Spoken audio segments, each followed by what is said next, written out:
Story की start होती है। स्टोरी की स्टार्ट में हमें एरोप्लेन का टेक ऑफ दिखाया जाता है। तभी हमें एरोप्लेन के अंदर का सीन दिखाते हैं जिसके अंदर काफी सारे लोगों की जान जा चुकी थी, जिसको और किसी ने नहीं बल्कि इसी बंदे किलर वुल्फ ने मारा हुआ था। तभी इसको इसके बॉस का कॉल आता है और ये अपने बॉस से बात करते हुए कहता है मैंने उन सभी को मार दिया है। लेकिन तभी इसके बॉस की तरफ से रिप्लाई आता है तुमने काफी अच्छा काम किया, लेकिन अब यहाँ पर तुम हमारे बारे में काफी सारे राज जान चुके हो, इसीलिए तुम्हें जिंदा रहने का कोई हक नहीं है। अब तुम हमारे लिए बहुत बड़ा खतरा बन चुके हो। और इसी के साथ ही एरोप्लेन ब्लास्ट हो जाता है और इसी के साथ हमारा सीन शिफ्ट होता है एक दूसरे वर्ल्ड में, जिसमें जो हमारा मेन कैरेक्टर लियान होता है उसी की बॉडी के अंदर उस बंदे का रीइंकार्नेशन हुआ था। वो बंदा कहने लगता है आखिरकार मैं जिंदा कैसे बच गया, इतने ज्यादा ब्लास्ट होने के बाद भी मैं जिंदा कैसे बच सकता हूँ। और ये बहुत ज्यादा बुरी हालत में खड़े होने की कोशिश कर रहा था, लेकिन वो काफी ज्यादा बुरे तरीके से घायल था, जिस वजह से वो बहुत मुश्किल से ही खड़े हो पाता है। तभी उसके सर में दर्द होना स्टार्ट हो जाता है। वो कहता है मैं किस वर्ल्ड में आ चुका हूँ, मुझे इस वर्ल्ड के बारे में कुछ भी नहीं पता। जब वो जिस बंदे की बॉडी के अंदर होता है उसकी मेमोरी को चेक करता है, तब उसे पता चलता है कि 1000 साल पहले इस जगह पर काफी सारे मॉन्स्टर्स दिखने लगे थे जो कि काफी ज्यादा स्ट्रॉन्ग थे। इसी के साथ ही अब इस वर्ल्ड में डीमन का राज स्टार्ट हो गया। डीमन का जो युग है वो स्टार्ट हो चुका था। सभी जो ह्यूमंस थे वो काफी ज्यादा डरे हुए थे डीमन से। वो सभी इधर उधर भागने की कोशिश कर रहे थे और अपनी जान को बचाने की। जो डीमंस थे वो इतने ज्यादा स्ट्रॉन्ग थे कि उनके सामने जो ह्यूमन के बनाए हुए वेपन्स थे और हथियार थे, चाहे वो न्यूक्लियर बॉम्ब हो चाहे वो किसी भी टाइप का वेपन है, वो सभी फेल हो गए थे। ह्यूमन एंड डीमंस के अगेंस्ट कुछ भी नहीं कर पा रहे थे और ऐसे ही करते करते जो ह्यूमन पॉपुलेशन थी वो घटती गई और अब इस वर्ल्ड में खाली 100 मिलियन पीपल्स ही जिंदा रह गए। और अब इस वर्ल्ड में डीमंस को आए हुए काफी ज्यादा साल बीत चुके थे, इसीलिए सभी लोगों को डीमंस के बारे में अच्छे से पता था। और इसी टाइम में जन्म होता है एक नई स्पीसीज का जो कि स्पिरिट मास्टर कहलाए। और जितने भी स्पिरिट मास्टर थे वो सभी ह्यूमैनिटी की एक होप थी और ह्यूमैनिटी की एक होप की ही तरह उन्होंने डीमंस से फाइट करी और अभी भी वो डीमंस से फाइट करते आ रहे हैं, जिस फाइट का नतीजा ये हुआ कि उन्होंने डीमन रेस के काफी सारे लॉर्ड्स को मार डाला, जिस वजह से डीमन रेस थोड़े टाइम के लिए शांत हो गई। लेकिन ये ज्यादा टाइम के लिए बिल्कुल भी नहीं चला। थोड़े ही टाइम बाद डीमन रेस वापस से आ गई और वापस से ह्यूमन के ऊपर हमला करने लगी। लेकिन इस टाइम तक ह्यूमन वर्ल्ड में काफी सारे स्पिरिट मास्टर आ चुके थे और अभी भी सभी लोग स्पिरिट मास्टर बनना चाहते हैं। हाईएस्ट लेवल के स्पिरिट मास्टर की जो रैंक होती है वो एसएसएस रैंक होती है, जबकि जो सबसे लो रैंक होती है वो एक ई रैंक का स्पिरिट मास्टर होता है। हमारा मेन कैरेक्टर एक ई रैंक का स्पिरिट मास्टर है, जिस वजह से सभी लोग उसे काफी ज्यादा बुली किया करते हैं। कोई भी उसे पसंद नहीं करता। उसके साथी भी उससे कहा करते हैं कि तुम बस हमारे स्कूल के नाम पर एक धब्बा हो, तुम्हें स्कूल में बिल्कुल भी नहीं आना चाहिए, तुम इस जगह से निकल जाओ क्योंकि तुम हमारी इमेज को भी खराब कर रहे हो। वो सभी उसे काफी ज्यादा टीज करते, काफी ज्यादा परेशान करते हैं। और अभी थोड़ी देर पहले जो उसकी हालत हुई थी, काफी ज्यादा बुरे तरीके से घायल था, वो एक लड़के की वजह से था जिसने उसे काफी ज्यादा बुरे तरीके से मारा था और ये कहते हुए कहा था कि अगर तुमने दोबारा से मिस सू की तरफ देखने की कोशिश करी तो मैं तुम्हें तुरंत ही मार डालूंगा और तुम्हारी जान ले लूंगा। लेकिन उसे नहीं पता कि जो ली युआन है वो उसी टाइम पर मारा गया था। अब उसकी बॉडी में जो रीइंकार्नेशन है वो हो चुका था फॉक्स का। फॉक्स इन सारी यादों को देखकर काफी ज्यादा हैरान होता है। वो कहता है मुझे बिल्कुल भी नहीं पता है इन सब चीजों के बारे में, बट ये जो बंदा है इसकी लाइफ भी मेरी ही तरह है और ये भी हमेशा से ही मेरी ही तरह कमजोर है और जब ये पावरफुल बनने के लिए कोशिश करता है तो इसे मार दिया जाता है। तभी उस बंदे की यानी कि ली युआन की सोल उसके सामने आ जाती है और उससे कहने लगती है आखिरकार तुम मेरी बॉडी में कैसे एंटर हो गए, तुम्हें मेरी बॉडी से बाहर निकलना होगा, तुम एक इविल प्रैक्टिशनर हो, तुम्हें मेरी बॉडी के अंदर बिल्कुल भी नहीं रहना चाहिए। और वो काफी ज्यादा बुरा भला कहने लगता है। तभी फॉक्स उसे समझाते हुए कहता है तुम्हारी डेथ हो चुकी है, जिसके बाद जो ये बॉडी है इसमें मेरा रीइंकार्नेशन हुआ है, इसीलिए वो उसे सारी बातें समझाता है। लेकिन जो दूसरी तरफ ली युआन की सोल होती है वो उससे कहती है तुम इस बॉडी में बिल्कुल भी मत रहो क्योंकि तुम इसके अंदर रहकर बिल्कुल भी खुश नहीं रहोगे, काफी सारे लोग तुम्हें परेशान करेंगे, बुली करेंगे, इससे अच्छा तुम्हारे लिए आत्महत्या करना होगा, इसीलिए तुम इस बॉडी में बिल्कुल भी मत रहो। वो ये सारी बातें हमारे मेन कैरेक्टर को समझा रहा था। लेकिन फॉक्स उसे कहता है मैं इस बॉडी को भी एक बार ट्राई करना चाहूंगा, मैं भी तुम्हारी लाइफ जीना चाहूंगा, मैं देखना चाहता हूँ आखिरकार जो तुम्हारी लाइफ की कठिनाइयां हैं वो कितनी ज्यादा हाईएस्ट लेवल पर हैं, मैं इन सब चीजों को ठीक कर दूंगा। तभी हमें यहाँ पर बताया जाता है जो ली युआन की स्पिरिट सोल है वो एक ब्लैक लिजर्ड की है जो कि काफी ज्यादा वीक है और वो एक 1 स्टार लेवल की पेट है। और तभी वो कहने लगता है चलो ठीक है अब मुझे इस जगह से जाना होगा, लेकिन उससे पहले मैं तुम्हें कुछ देना चाहता हूँ। जिसकी बात सुनकर ली युआन कहने लगता है आखिरकार तुम मुझे क्या देने वाले हो, जल्दी मुझे बताओ। वो उससे कहता है मैं तुम्हें अपनी सारी मेमोरीज देने वाला हूँ जो कि इस बॉडी की रियल मेमोरीज है, जिनके बाद तुम्हें पता चल जाएगा कौन तुम्हारे लिए अच्छा है कौन तुम्हारे लिए बुरा है। और तुरंत ही वो उसके हेड में टच करता है और अपनी सारी मेमोरी फीड उसे दे देता है, जिस वजह से अब उसके पास सारी मेमोरीज थी और अब वो जो सोल का लास्ट पीस होता है वो भी अब धीरे धीरे करके डेसिपेट होने लगता है। और ऐसे ही करके थोड़ी ही देर में वो डेसिपेट हो जाता है पूरी जगह तरह से। और इसी के बाद हमें इस बालकनी बालकनी का सीन दिखाया जाता है, यानी कि एक गली का सीन जिसमें हमारा मेन कैरेक्टर खड़ा था और काफी ज्यादा बुरी हालत में इस जगह पर पड़ा हुआ था। अब वो अपने मन में सोचने लगता है आखिरकार उसकी हालत को जिस बंदे ने इतना बुरा किया था वो किस जगह पर होगा। तभी अब वो इस बंदे की मेमोरीज को चेक करता है। इसी के साथ ही जैसे ही वो इस बंदे की मेमोरीज को चेक करता है उसे पता चलता है जो ये बंदा है इसको कोई भी पसंद नहीं करता इस वर्ल्ड में। इसके पास जो रैंक है वो काफी ज्यादा कम है, जिस वजह से सभी लोग इससे नफरत करते हैं और इसका दोस्त बनना भी कोई पसंद नहीं करता, इसीलिए इसके काफी ज्यादा कम दोस्त हैं। ली युआन सोचते हुए कहता है जो इस बॉडी का रियल ओनर था आखिरकार वो इतने सालों से जी कैसे रहा था, इन सब लोगों ने तो उसे कितना ज्यादा टीज किया था, इतना ज्यादा कोई टीज किसी को कैसे कर सकता है, ये तो काफी ज्यादा बुरे लोग हैं, इन लोगों के साथ तो बुराई होना चाहिए। अब वो गुस्से में आ जाता है और कहता है चलो ठीक है, अब मुझे उस बंदे को सबसे पहले मारना है जिस बंदे ने ये सब कुछ किया था। और वो तुरंत ही अब इसके स्पिरिट बीस्ट को समन करता है ताकि वो इसके स्पिरिट बीस्ट को भी चेक कर सके और उसकी स्ट्रेंथ को। जैसे ही वो उसके स्पिरिट बीस्ट को निकालता है उसके सामने एक पॉपअप स्क्रीन आ जाती है जो कि उसका न्यू सिस्टम होता है, जो कि उसका अवेक हुआ होता है इस वर्ल्ड में ट्रैवल करने की वजह से।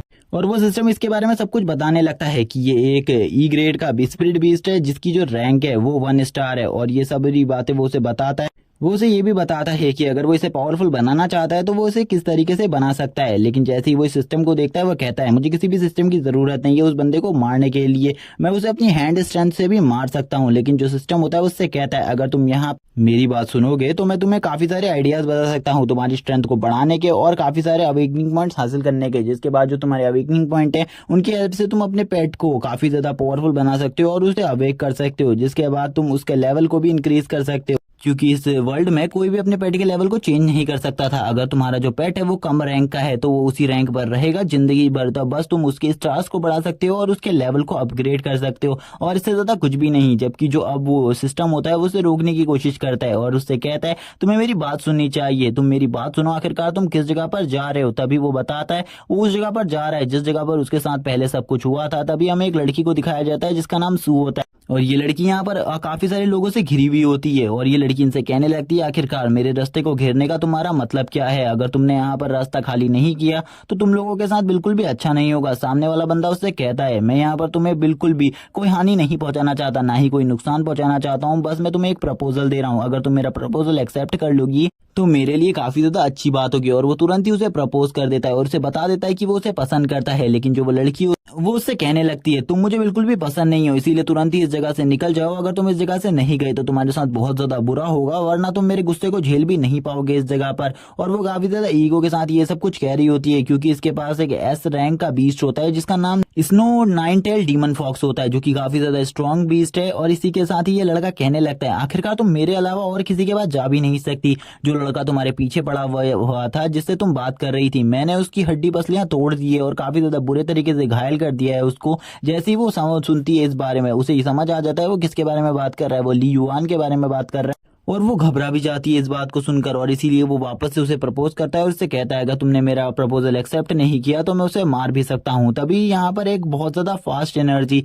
इन लोगों के पास आ जाती है और जैसे ही ये जो फास्ट एनर्जी होती है ये इस बंदे के पास आती है, इस बंदे का गला पकड़ लेती है। इस बंदे का नाम फेंग मो होता है। तभी यहाँ पर जो ली युआन होता है वो फेंगमो का गला पकड़कर उससे कहता है तो तुम ही हो वो इंसान जिसने मुझे मारा था और अब यहाँ पर मैं तुमसे अपना बदला लेने के लिए आया हुआ हूँ। और ये तुरंत ही इसको दूर फेंक देता है और इसके जितने भी गार्ड्स होते हैं वो गार्ड्स अब ली युआन की तरफ बढ़ने लगते हैं उसे मारने के लिए। बल्कि जो ली युआन होता है वो बिल्कुल भी नहीं डरता इन सब चीजों से और कहता है चलो ठीक है मैं भी यहाँ पर फाइट के लिए तैयार हूँ। और वो तुरंत ही उसको छोड़ देता है आगे की तरफ और अब पीछे आ जाता है और इन सब चीजों में उसकी मूवमेंट भी काफी ज्यादा फास्ट हो जाती है। इसी के साथ ही जो मो होता है यानी कि फेंग मो वो कहने लगता है अपने साथियों से जल्दी से अपने बीस्ट को निकालो और तुरंत ही इसके ऊपर अटैक करो। और हमें पता चलता है ये सभी के सभी बी रैंक के स्पिरिट सोल मास्टर हैं, इसीलिए इनकी जो पावर है वो काफी ज्यादा है। लेकिन अभी ये नए नए स्पिरिट मास्टर बने इसीलिए ये इसको पूरी अच्छे तरीके से यूज नहीं कर सकते। तभी ली युआन का सिस्टम अवेक होता है और वो उसे बताता है जितने भी ये स्पिरिट बीस्ट है ये काफी ज्यादा स्ट्रॉन्ग है, तुम्हें भी अपने स्पिरिट बीस्ट को स्ट्रॉन्ग बनाना है तो तुम्हें अवेकनिंग पॉइंट की जरूरत होगी। अगर तुम्हारे पास 5 अवेकनिंग पॉइंट आ जाते हैं तो तुम अपने स्पिरिट बीस्ट को अवेक कर सकते हो और उसकी पावर को बहुत ज्यादा बढ़ा सकते हो। लेकिन जो ली युआन होता है वो उससे कहता है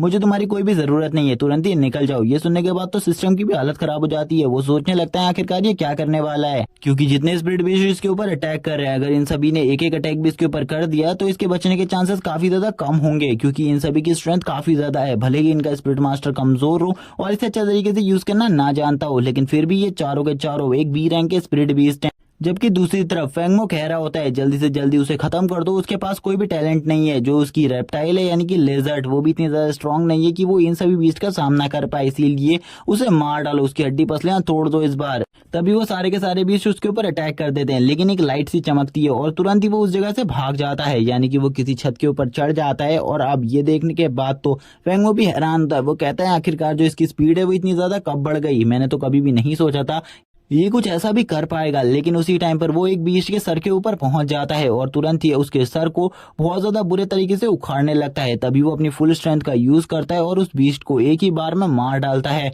ये देखने के बाद तो सभी लोग शॉक हो जाते हैं कि वो बीस्ट को मारने में उसे थोड़ा सा भी टाइम नहीं लगा। इसी के बाद उसका जो एक बॉक्स होता है उसे एक बॉक्स रिवॉर्ड के रूप में मिल जाता है, जो कि अमेजिंग बात होती है। जिसके बाद उसका सिस्टम वापस से उसके सामने आ जाता है। हमें सू का सीन दिखाते हैं। जो सू होती है वो कहने लगती है मैंने बिल्कुल भी नहीं सोचा था ये इतना ज्यादा स्ट्रांग होगा। लियोन बोलने लगता है इस मूव का यूज करने में मुझे काफी ज्यादा एनर्जी की रिक्वायरमेंट थी और मैंने काफी ज्यादा एनर्जी को वेस्ट कर दिया इस मूव को यूज करने में, इसीलिए मुझे लगता है इस बॉक्स में कोई ना कोई अच्छी चीज निकलनी चाहिए। तभी हमें सू को दिखाया जाता है वापस से। सू कहने लगती है मैंने बिल्कुल भी कभी नहीं सोचा था ये इतना ज्यादा स्ट्रांग होगा कि एक बी रैंक के स्पिरिट बीस्ट को अपने एक ही हाथ से हरा दे। तभी उसका सिस्टम वो उसे बताता है इस बॉक्स में काफी सारी चीजें हैं, जैसे कि इसमें एक ए रैंक की मार्शल आर्ट टेक्निक है। अगर तुम उसे प्रैक्टिस कर लेते हो यानी कि उसे तुम रख लेते हो अपने पास तो तुम्हारी स्ट्रेंथ काफी ज्यादा बढ़ जाएगी और तुम्हारे पास काफी सारी चीजें होंगी यूज करने के लिए। और उस मार्शल आर्ट का जो लोवेस्ट लेवल है वो भी काफी ज्यादा अच्छा है क्योंकि वो भी एक डी रैंक की मार्शल आर्ट होगी। लेकिन अगर तुम्हारी ए रैंक की मार्शल आर्ट आ जाती है तो तुम काफी ज्यादा लकी हो। तुम इसे ओपन करना चाहते हो, इसके बारे में जल्दी बताओ। उसकी काफी ज्यादा पावर ड्रेन थी जिस वजह से वो इस बारे में हाँ कह देता है। जैसे ही वो चेक करता है उसको एक ए रैंक का मार्शल आर्ट मिला होता है, जिसे देखकर अब वो सिस्टम शॉक होते हुए उससे कहने लगता है तुम्हें तो लॉटरी लेनी चाहिए, तुम्हारा लक तो काफी ज्यादा अच्छा है। मैंने बिल्कुल भी आज तक किसी बंदे को नहीं देखा जो एक ही स्पिन में इस सब चीजों को निकाल लिया हो। तुम तो काफी ज्यादा अमेजिंग हो, तुम्हें तो अब किसी और चीज की जरूरत नहीं है, जल्दी से तुम्हें फाइट करनी चाहिए। और इसी के साथ हमें काफी ज्यादा एक ग्लोवेंट सीन को दिखाया जाता है क्योंकि वो अपने सिस्टम को अच्छे तरीके से चेक कर रहा था, जिसमें उसकी जो एनर्जी लेवल होता है वो भी दिखा रहे थे। जो इसका सिस्टम होता है वो उसे बताने लगता है जो उसकी बॉडी में एनर्जी है अब वो काफी ज्यादा बढ़ गई है और अब वो अच्छे तरीके से अपनी पावर्स को यूज कर सकता है। अब उसकी पावर ड्रेन नहीं होगी जल्दी। और ये जो उसे ए रैंक की स्किल मिली है ये भी काफी ज्यादा स्ट्रांग है, वो इसका भी यूज कर सकता है। लेकिन तभी जैसे ही वो सिस्टम उससे कहता है तुम्हें और ज्यादा बी रैंक के बीस्ट को मारना होगा, अगर तुम इन्हें और ज्यादा अच्छे तरीके से मार देते हो तो तुम्हारी जो स्ट्रेंथ और पावर है वो और ज्यादा बढ़ जाएगी। और एक और चीज होगी, तुम्हें ऐसे ही काफी सारे बॉक्सेस मिलेंगे जिनको अवेक करने के बाद तुम्हारे पास काफी सारी मार्शल आर्ट आ सकती है या फिर काफी सारा अवेकिंग टोकन जिससे तुम अपने पेट को अवेक कर सकते हो। जियान जैसी ये बात सुनता है यानी कि लियान जैसी ये बात सुनता है, वो कहता है ये तो काफी ज्यादा अमेजिंग बात है। दूसरी तरफ जो फेंगमो होता है वो शॉक होता है लियान की ऐसी पावर देखकर। वो लियान को देखकर कहने लगता है तुम सभी को एक साथ उसके ऊपर अटैक करना होगा, तुम किस बारे में सोच रहे हो, एक साथ उसके ऊपर अटैक करो और उसे खत्म कर दो, उसको मार डालना, उसको जिंदा मत रखना। तभी जो दूसरी तरफ सू होती है वो कहती है क्या तुम्हें मेरी हेल्प की जरूरत है, मैं अपने स्पिरिट सोल बीस्ट को बुलाऊं तुरंत ही क्योंकि वो तुम्हारी अच्छे तरीके से हेल्प कर पाएगा। लेकिन उसी वक्त वो उसे मना करते हुए कहता है तुम्हें इसकी जरूरत बिल्कुल भी नहीं है, बस तुम थोड़ा दूर जाकर खड़ी हो जाओ, मैं इन्हें अकेले ही संभाल लूंगा। क्योंकि अब वो उस ए रैंक के मार्शल आर्ट का यूज करने वाला था जो कि काफी ज्यादा अच्छी बात थी उसके लिए। लेकिन इन्होंने भी अच्छी तैयारी कर रखी थी अपने, इन्होंने काफी सारे अटैक्स को पहले ही कर दिया था और अपने चारों तरफ काफी सारे बैरियर्स को लगा कर रखा था। लेकिन वो उसे ज्यादा टाइम तक नहीं रोक पाता, उसका ए रैंक का मार्शल आर्ट काफी ज्यादा अच्छा था जिस वजह से वो एक और बीस्ट को मारने में कामयाब हो जाता है। वो उसे भी बहुत ज्यादा बुरे तरीके से जख्मी करता है पहले और उसके बाद उसे तुरंत ही मार डालता है। तभी सिस्टम वापस से उसे बताने लगता है उसके पास एक और बॉक्स आ चुका है, क्या वो उसे अनलॉक करना चाहेगा। लेकिन दूसरी तरफ लियान उससे कहने लगता है मैं इसे अभी अनलॉक नहीं करूंगा, मैं इसे थोड़ी देर बाद में अनलॉक करूंगा क्योंकि अभी मुझे इसकी कोई भी जरूरत नहीं, थोड़ी देर बाद मैं इसे ओपन जरूर करूंगा। लेकिन वो उसे कहता है तुम इसे अभी ओपन कर लो, लेकिन वो उसे मना करता है क्योंकि वो अपनी फाइटिंग पर फोकस कर रहा था। जिस वजह से उसका जो फाइटिंग में फोकस था वो कमजोर होता जा रहा था। तभी वो दो बीस्टों से और सामना करने लगता है जो कि काफी ज्यादा वीक होते हैं उसके लिए, इसीलिए वो बहुत ज्यादा इजीली उन दोनों बीस्ट को भी हरा देता है क्योंकि उनका जो स्टार था वो भी एक ही स्टार था। इसी के साथ अब वो बंदा सरेंडर कर देता है, उसकी तो फट के हाथ में आ जाती है। वो सोचने लगता है आखिरकार जो इसकी स्ट्रेंथ है वो इतनी ज्यादा कैसे बढ़ गई, ये तो कभी काफी ज्यादा कमजोर हुआ करता था लेकिन इसने तो अभी काफी ज्यादा पावर को दिखा दिया है और इसने इतनी ज्यादा पावर को शो किया है कि वो कभी भी अपनी लाइफ में इस पावर को शो नहीं कर पाएगा। इसी के बाद जो सू होती है वो भी इस जगह से जाने लगती है क्योंकि लियान ने उस बंदे को बहुत ज्यादा बुरी तरीके से कूटा था और उसे वार्निंग भी दे दी थी कि अगली बार से अगर उसने उसके साथ कुछ भी करने की कोशिश करी वो उसे बहुत ज्यादा बुरे तरीके से मारेगा। अब हमें इन दोनों को दिखाया जाता है, ये दोनों काफी ज्यादा अच्छे तरीके से बात करते हुए रास्ते में चल रहे होते हैं। तभी लियान को पता चलता है जो ये लड़की है ये हमेशा से उससे अच्छे तरीके से बात करती आई है और ये उसके लिए हमेशा अच्छा ही चाहती है, इसीलिए ये इसकी सबसे अच्छी दोस्त है। और इसके बाद लड़कियों में क्या, लड़कों में भी इसके अलावा और कोई दोस्त नहीं है, इसीलिए ये दोनों हमेशा आपस में ही बात करते रहते हैं। जबकि ये दोनों में काफी ज्यादा डिफरेंस है, बल्कि जो एक है वो स्कूल की सबसे बड़ी टैलेंट है और दूसरा स्कूल का सबसे ज्यादा बड़ा ट्रैश है। लियान इन्हीं सब चीजों की सोच रहा होता है, लेकिन अब वो इन सब चीजों को सोचना बंद करता है क्योंकि आज उसकी क्लास भी होती है। तभी लियान उससे कहता है क्या तुम मुझे एग्जाम के बारे में बता सकती हो, मैं उसकी डेट को भूल गया हूँ। तभी वो उसे बताती है आज जो एग्जाम है वो 7 दिन बाद होने वाला है, इसीलिए तुम्हें भी उसके लिए तैयार रहना होगा। और वो उसे उन सब चीजों के लिए थैंक्स भी कहती है और सॉरी भी कहती है क्योंकि उसी बंदे ने उसे थोड़ी देर पहले पीटा था उसकी वजह से। इसीलिए वो कहती है तुम मुझे माफ कर दो, मेरी गलती की वजह से उन्होंने तुम्हारे ऊपर आकर हमला किया, लेकिन तुमने उसे काफी ज्यादा अच्छा सबक सिखाया, मुझे काफी ज्यादा अच्छा लगा तुम्हारा ये सबक सिखाने का तरीका। लेकिन मुझे तुमसे एक और बारे में बात करनी है, क्या घर जाते हुए हम लोग एक साथ जा सकते हैं घर को, क्योंकि मुझे तुम्हारे साथ जाना है। और वो जब ये बात करती है तो उसके लिए वो भी मान जाता है और कहता है ठीक है, मुझे इस बारे में कोई प्रॉब्लम नहीं है। और इसी के बाद उससे कहती है चलो ठीक है, अब मेरी क्लास टाइम हो चुका है, तुम भी अपनी क्लास में जाओ और अपनी क्लास को अटेंड करो, क्योंकि अगर तुम लेट हो गए तो मिस काफी ज्यादा परेशान हो जाएंगी। और इसी के साथ ही उसका सिस्टम वापस से अवेक होता है और उससे कहता है ये लड़की काफी ज्यादा अच्छी है और तुम्हें भी काफी ज्यादा पसंद करती है, मुझे लगता है ये लड़की तुम्हें काफी ज्यादा पसंद आएगी। लेकिन उसकी ऐसी बात सुनकर लियान को गुस्सा आ जाता है, वो कहता है तुम इस लड़की के बारे में बिल्कुल भी बात मत करो, वो जितनी भी अच्छी है तुम्हें उससे क्या मतलब है। इसी के बाद वो उससे कहता है तुम मुझे जल्दी से जल्दी मेरे रिवॉर्ड्स के बारे में बताओ, इसके अलावा फालतू बात मत करो यहाँ पर। और इसी के बाद ही वो उसे रिवॉर्ड्स के बारे में बता देता है कि उसके पास एक बॉक्स में से 5 अवेकनिंग पॉइंट्स निकले हैं, वो उनका यूज कर सकता है इस टाइम के लिए। क्या तुम उन अवेकनिंग पॉइंट्स का यूज कर अपने बीस्ट को अवेक करना चाहते हो तो मुझे इसके बारे में जल्दी बताओ, मैं उसको जल्दी से अवेक कर दूंगा। जिसके बारे में सुनने के बाद लियान भी पहले थोड़ा बहुत सोचता है और उसी के बाद उन सब चीजों के लिए राजी हो जाता है। हमें थोड़ी देर बाद का सीन दिखाया जाता है जब वो लेजर्ड को बाहर बुला लेता है और कहता है चलो ठीक है, मैं इसको अवेक करवाने का काम स्टार्ट करता हूँ। और वो तुरंत ही उस लेजर्ड से कहता है क्या तुम मेरे पास जो अवेकनिंग क्रिस्टल है उन्हें खाना चाहते हो, और काफी ज्यादा फनी तरीके से उस लेजर्ड से बात करने लगता है। लेकिन इनकी जो ज्यादातर बातचीत होती है वो काफी ज्यादा गुस्से में होती है क्योंकि लेजर्ड को ये बिल्कुल भी पसंद नहीं आता। सिस्टम लिजर्ड को पावरफुल होने के बारे में सब कुछ बता देता है और इसी के साथ ही वो क्रिस्टल भी उसे दे देता है। जिसके बाद वो क्रिस्टल के साथ उसकी बॉडी को कनेक्ट करने लगता है और अब उसकी बॉडी में काफी ज्यादा एनर्जी को डालने लगता है ताकि उसकी एनर्जी उस क्रिस्टल के साथ रिएक्ट कर अच्छे तरीके से वर्क करे और उसका जो अवेकनिंग है वो पूरी तरीके से हो जाए और उसकी स्ट्रेंथ भी काफी ज्यादा बढ़ जाए। हम देखते हैं वो इन सारे के सारे क्रिस्टल्स को एक हैन के रूप में कन्वर्ट कर देता है और उससे कहता है जल्दी से इसे खा लो, इसके बाद जो तुम्हारी पावर है वो काफी ज्यादा बढ़ जाएगी। और वो यही सब कुछ उससे कह रहा होता है जल्दी जल्दी इसे करो क्योंकि इससे तुम्हारी स्ट्रेंथ जो है वो काफी ज्यादा बढ़ जाएगी और इसके बाद तुम भी काफी ज्यादा स्ट्रांग बन जाओगे और तुम्हारा भी एक नाम हो जाएगा इस वर्ल्ड में।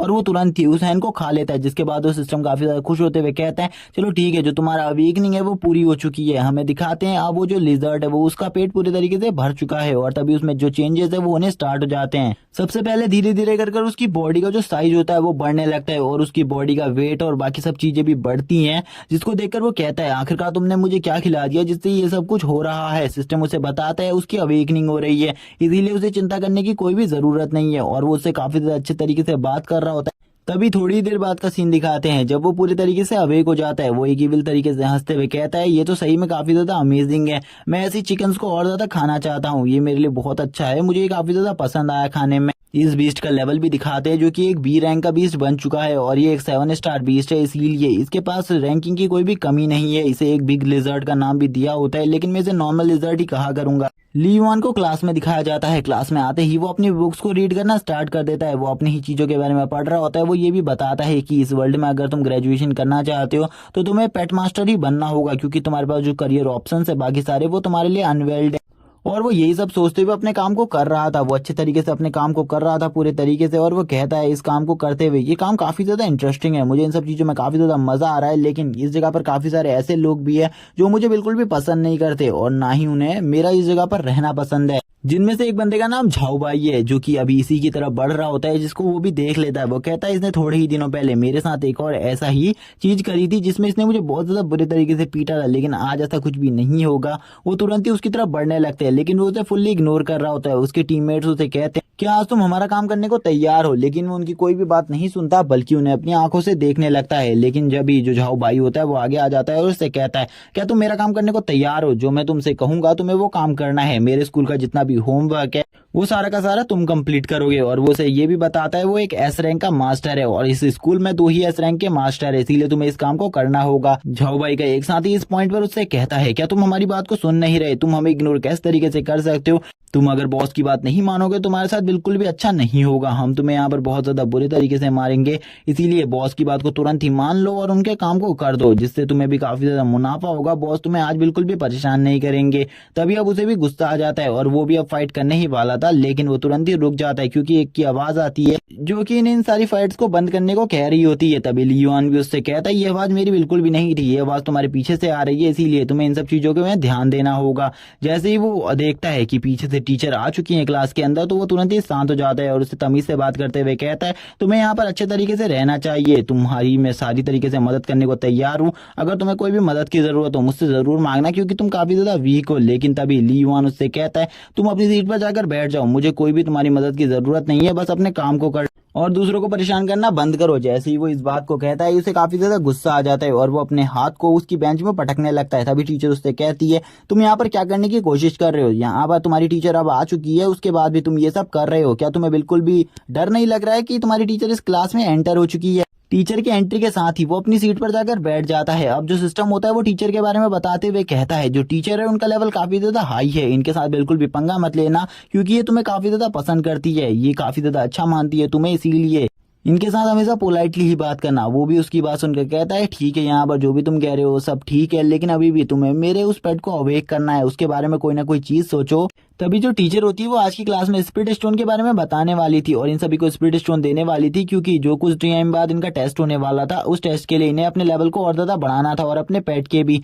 इसी के साथ जो उसका सिस्टम होता है वो उसे इस स्टोन के बारे में बताते हुए कहता है इस स्टोन को बनाना बिल्कुल भी इजी नहीं है, इसे खाली कोई स्पिरिट बीस्ट ही बना सकता है, जब वो मर जाता है उसी के बाद ये क्रिएट होता है, इसीलिए इसके बारे में चिंता मत करो। और वो उसे ये भी बताता है इसे 3 भागों में डिवाइड किया गया है जिसमें हाई, मीडियम और लो रैंक है, और यहाँ पर जो ये टीचर तुम्हें डिवाइड कर रही है ये मीडियम और हाई लेवल के स्पिरिट स्टोन है। लेकिन अगर मैं तुमसे लो लेवल के स्पिरिट स्टोन की ही बात करूं, उनमें भी इतनी ज्यादा एनर्जी होती है कि वो उस हैंड की पावर से ज्यादा है जो कि मैंने तुम्हारे स्पिरिट बीस्ट को दी थी, और इनका जो मार्केट रेट होता है वो 1000 रुपीज होता है। तभी टीचर कहती है अब मैं इन सभी को अच्छे तरीके से डिवाइड करने वाली हूँ तुम सभी में, जैसे ही मैं तुम सभी का नाम लूंगी तुरंत ही आगे आ जाना और इन स्पिरिट स्टोन को ले जाना इस जगह से, क्योंकि मैं सभी के रैंकिंग के हिसाब से उन्हें स्पिरिट स्टोन दूंगी, उन्हें बिल्कुल भी ज्यादा स्पिरिट स्टोन नहीं दिए जाएंगे, ज्यादा स्पिरिट स्टोन खाली एसएस रैंक वालों को ही मिलेंगे। जिस बात को सुनकर ली युआन कहता है हमें भी अपनी पावर्स को बढ़ाने के लिए स्पिरिट स्टोन मिलने चाहिए थे, लेकिन वो बिल्कुल भी नहीं मिलेंगे, और वो ये सारी बातें मन में कर रहा था।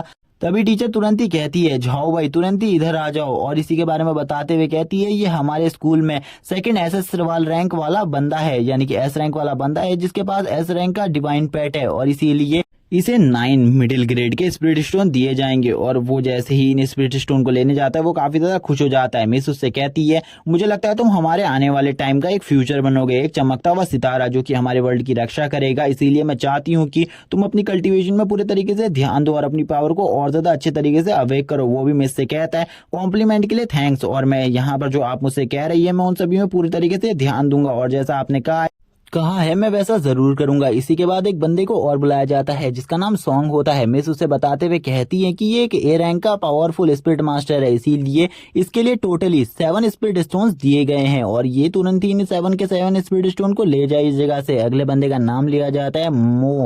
लास्ट में बारी आती है ली युआन की, जिसे 5 मिडिल ग्रेड के स्पिरिट स्टोन दिए जाने वाले थे जो कि उसका लक था। इसी के साथ ही ये सभी लोग कहते हैं इसे स्पिरिट स्टोन की क्या जरूरत है, इसे तो प्रैक्टिस करना भी नहीं आता और इसका स्पिरिट बीस्ट तो काफी ज्यादा वीक है, इसके स्पिरिट बीस्ट को तो मैं अपने हाथों से ही मार सकता हूँ, इसीलिए इसे ये स्पिरिट स्टोन बिल्कुल भी नहीं मिलने चाहिए। ये जो स्पिरिट स्टोन है ये आजकल के न्यू टैलेंट्स को मिलने चाहिए। लेकिन टीचर जब इन सभी से शांत होने को कहती है ये तुरंत ही शांत हो जाते हैं। ये टीचर के हाथों से सारे के सारे मिडिल ग्रेड के स्पिरिट स्टोन्स को ले लेता है और काफी ज्यादा खुश होता है। वो टीचर से कहता है टीचर आपको वैसे भी इसे स्पिरिट स्टोन देने की क्या जरूरत है, ये तो काफी ज्यादा वीक है और वैसे भी ये उस कॉम्पिटिशन में क्या ही कर पाएगा, ये पहले लेवल को भी कंप्लीट नहीं कर सकता। तभी यहाँ पर वो उसे बताता है उसका सिस्टम आकर कि जो उसके पास एक मिडिल ग्रेड का एक स्पिरिट स्टोन है उसकी प्राइस काफी ज्यादा होगी, उसकी जो प्राइस है वो 10,000 कॉइन्स तो होगी ही, इसीलिए उसे टेंशन करने की कोई भी जरूरत नहीं है। इन 5 को बेच कर उसके बाद 50,000 रुपए आ जाएंगे, जो कि काफी ज्यादा अच्छी बात है।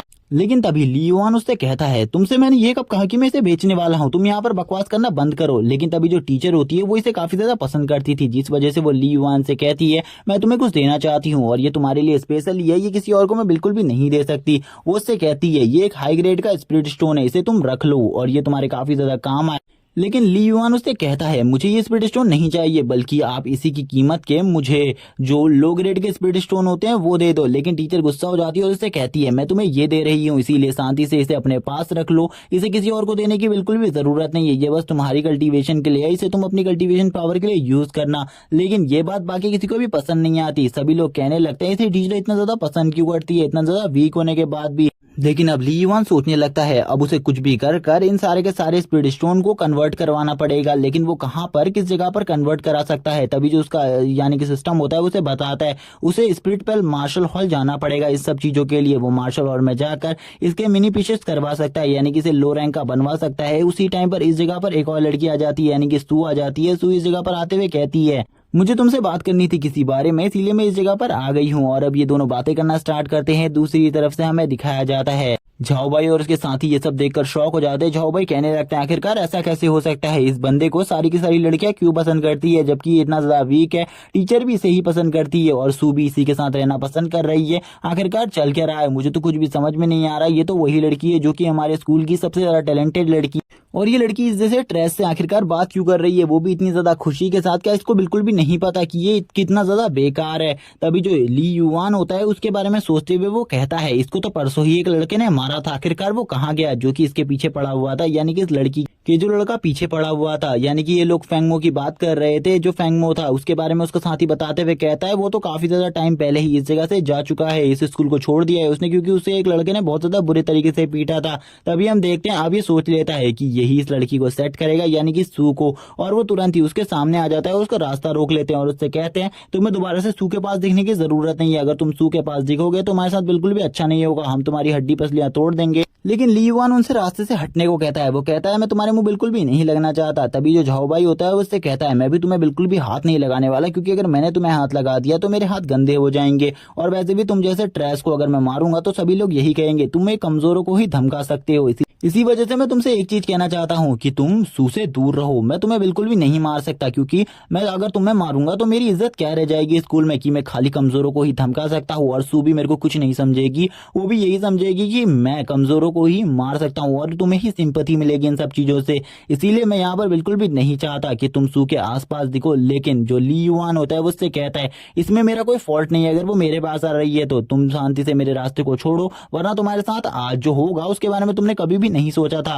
लेकिन जैसे ही वो इस बारे में सोचता है तो वो कहता है, चलो ठीक है, अगर तुम्हें लड़ना ही है तो ठीक है, मैं यहाँ पर तुम्हारे साथ लड़ने को तैयार हूँ। लेकिन लड़ाई आज नहीं होगी, बल्कि आज से 7 दिन बाद होगी, जो वो कंपटीशन है। अगर तुमने उस कंपटीशन को पास कर लिया तो मैं 1 kg स्पिरिट स्टोन को खा लूंगा, जिसमें न्यूक्लियर बॉम्ब लाइक एनर्जी होती है, जिससे मेरी बॉडी भी खत्म हो सकती है। लेकिन अगर तुम इसमें हार जाते हो तो तुम्हें इस स्कूल से चले जाना होगा। ली युआन भी इस शर्त को सुनकर खुश हो जाता है और बोलता है, ठीक है, अब तो हमें नेक्स्ट मंडे का वेट करना होगा। और इसी के बाद अब ये लोग इस जगह से चले जाते हैं। हमें स्कूल के बाहर का सीन दिखाया जाता है, जबकि अब ये दोनों मिल रहे होते हैं एक दूसरे से, यानी कि सू और ली युआन, और ये दोनों एक दूसरे को देखते हुए। तभी ली युआन उसे बताता है, उसे अंदर कुछ काम था जिस वजह से वो लेट हो गया, तुम्हें इस जगह से चले जाना चाहिए था, आखिरकार तुम उसकी क्लास की तरफ क्यों आई हो? वो उससे कहती है, मेरे पास तुम्हारे लिए काफी सारी चीजें थी। जैसा कि तुम्हें आज के बारे में पता होगा कि आज सभी लोगों को स्पिरिट स्टोन डिस्ट्रीब्यूट हुए हैं, इसीलिए मैं तुम्हें काफी सारे स्पिरिट स्टोन देना चाहती हूँ अपनी तरफ से, क्योंकि तुमने मेरी जान बचाई थी, और इससे तुम्हारी कल्टीवेशन भी अच्छी हो सकती है, जिससे तुम अपने जो स्कूल ट्रायल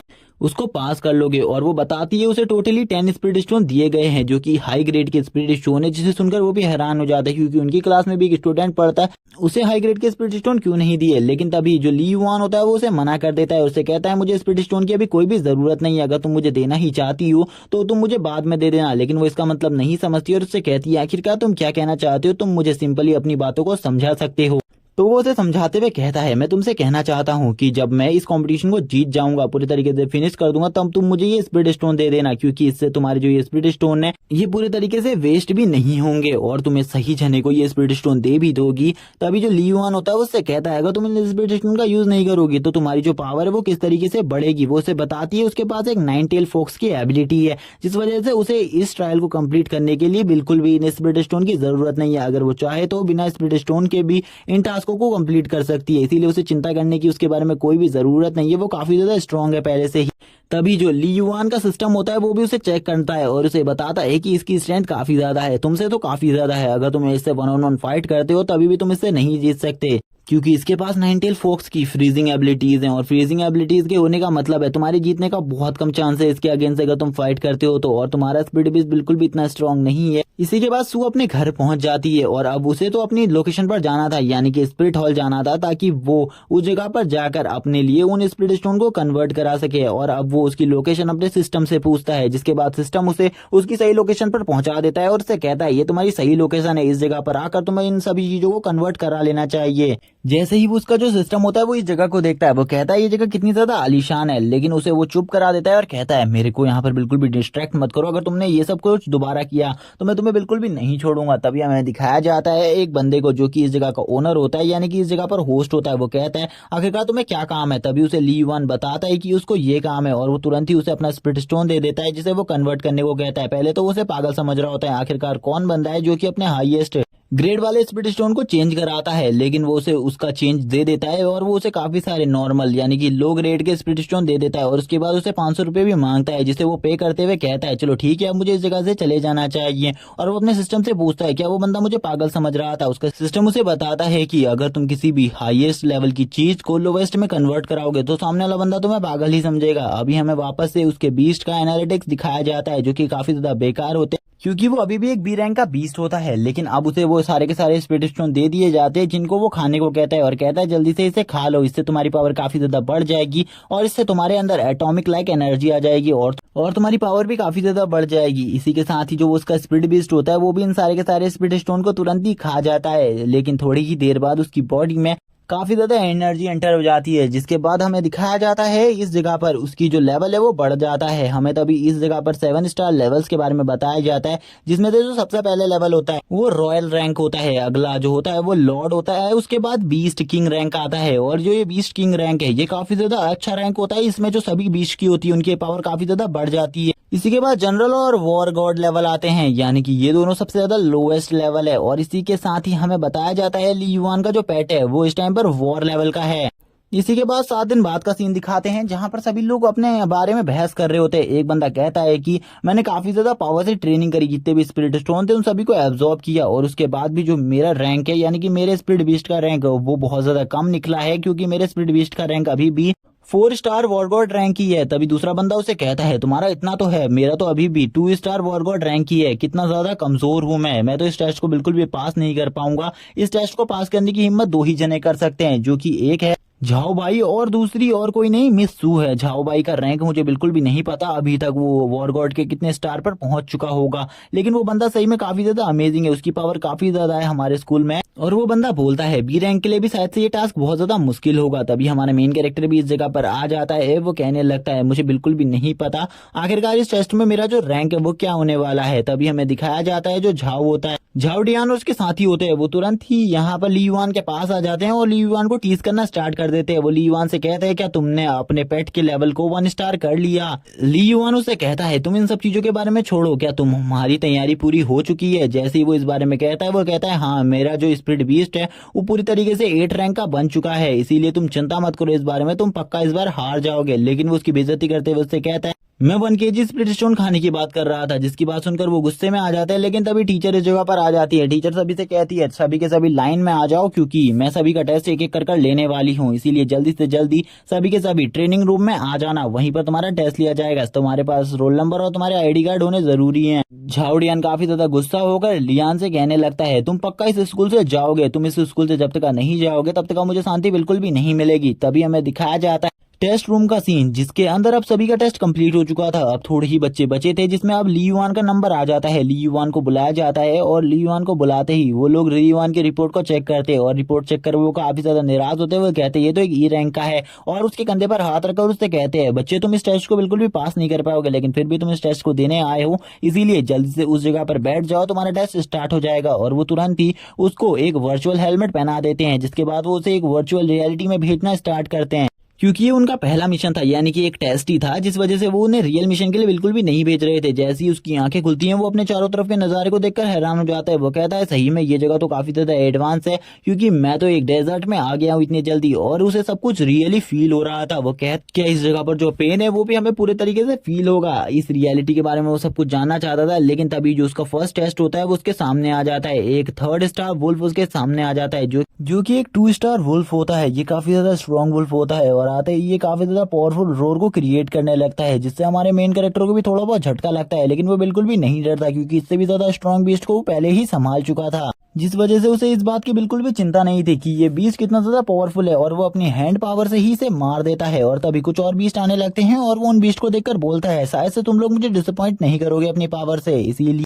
चलो देखते हैं आखिरकार तुम कितने ज्यादा स्ट्रांग हो। इस बार उसकी तरफ 3 वुल्फ बढ़ रहे थे, जिसको देखकर बाहर जो इंस्पेक्शन कर रहे थे वो लोग भी हैरान होते हैं और कहते हैं इस बंदे ने अपनी हैंड पावर यानी कि स्ट्रेंथ से ही इतने सारे वुल्फ्स को मार दिया, यानी कि एक वुल्फ को मार दिया। आखिरकार ऐसा कैसे हो सकता है? ये 3 वुल्फ को भी क्या अपनी हैंड स्ट्रेंथ यानी कि अपनी स्ट्रेंथ से संभाल सकता है?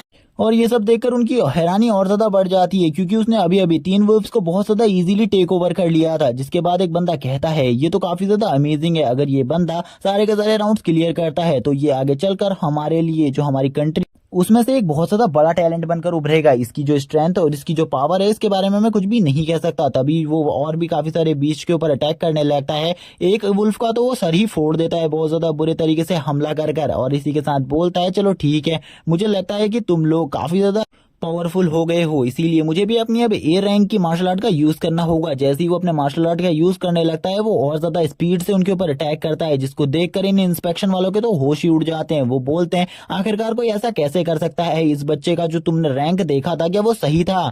क्योंकि ये जो बंदा ये जो कुछ भी कर रहा है ये उसके रैंक से कहीं गुना ज्यादा आगे का चीज है, और ऐसा कोई भी बंदा इतनी आसानी से नहीं कर सकता।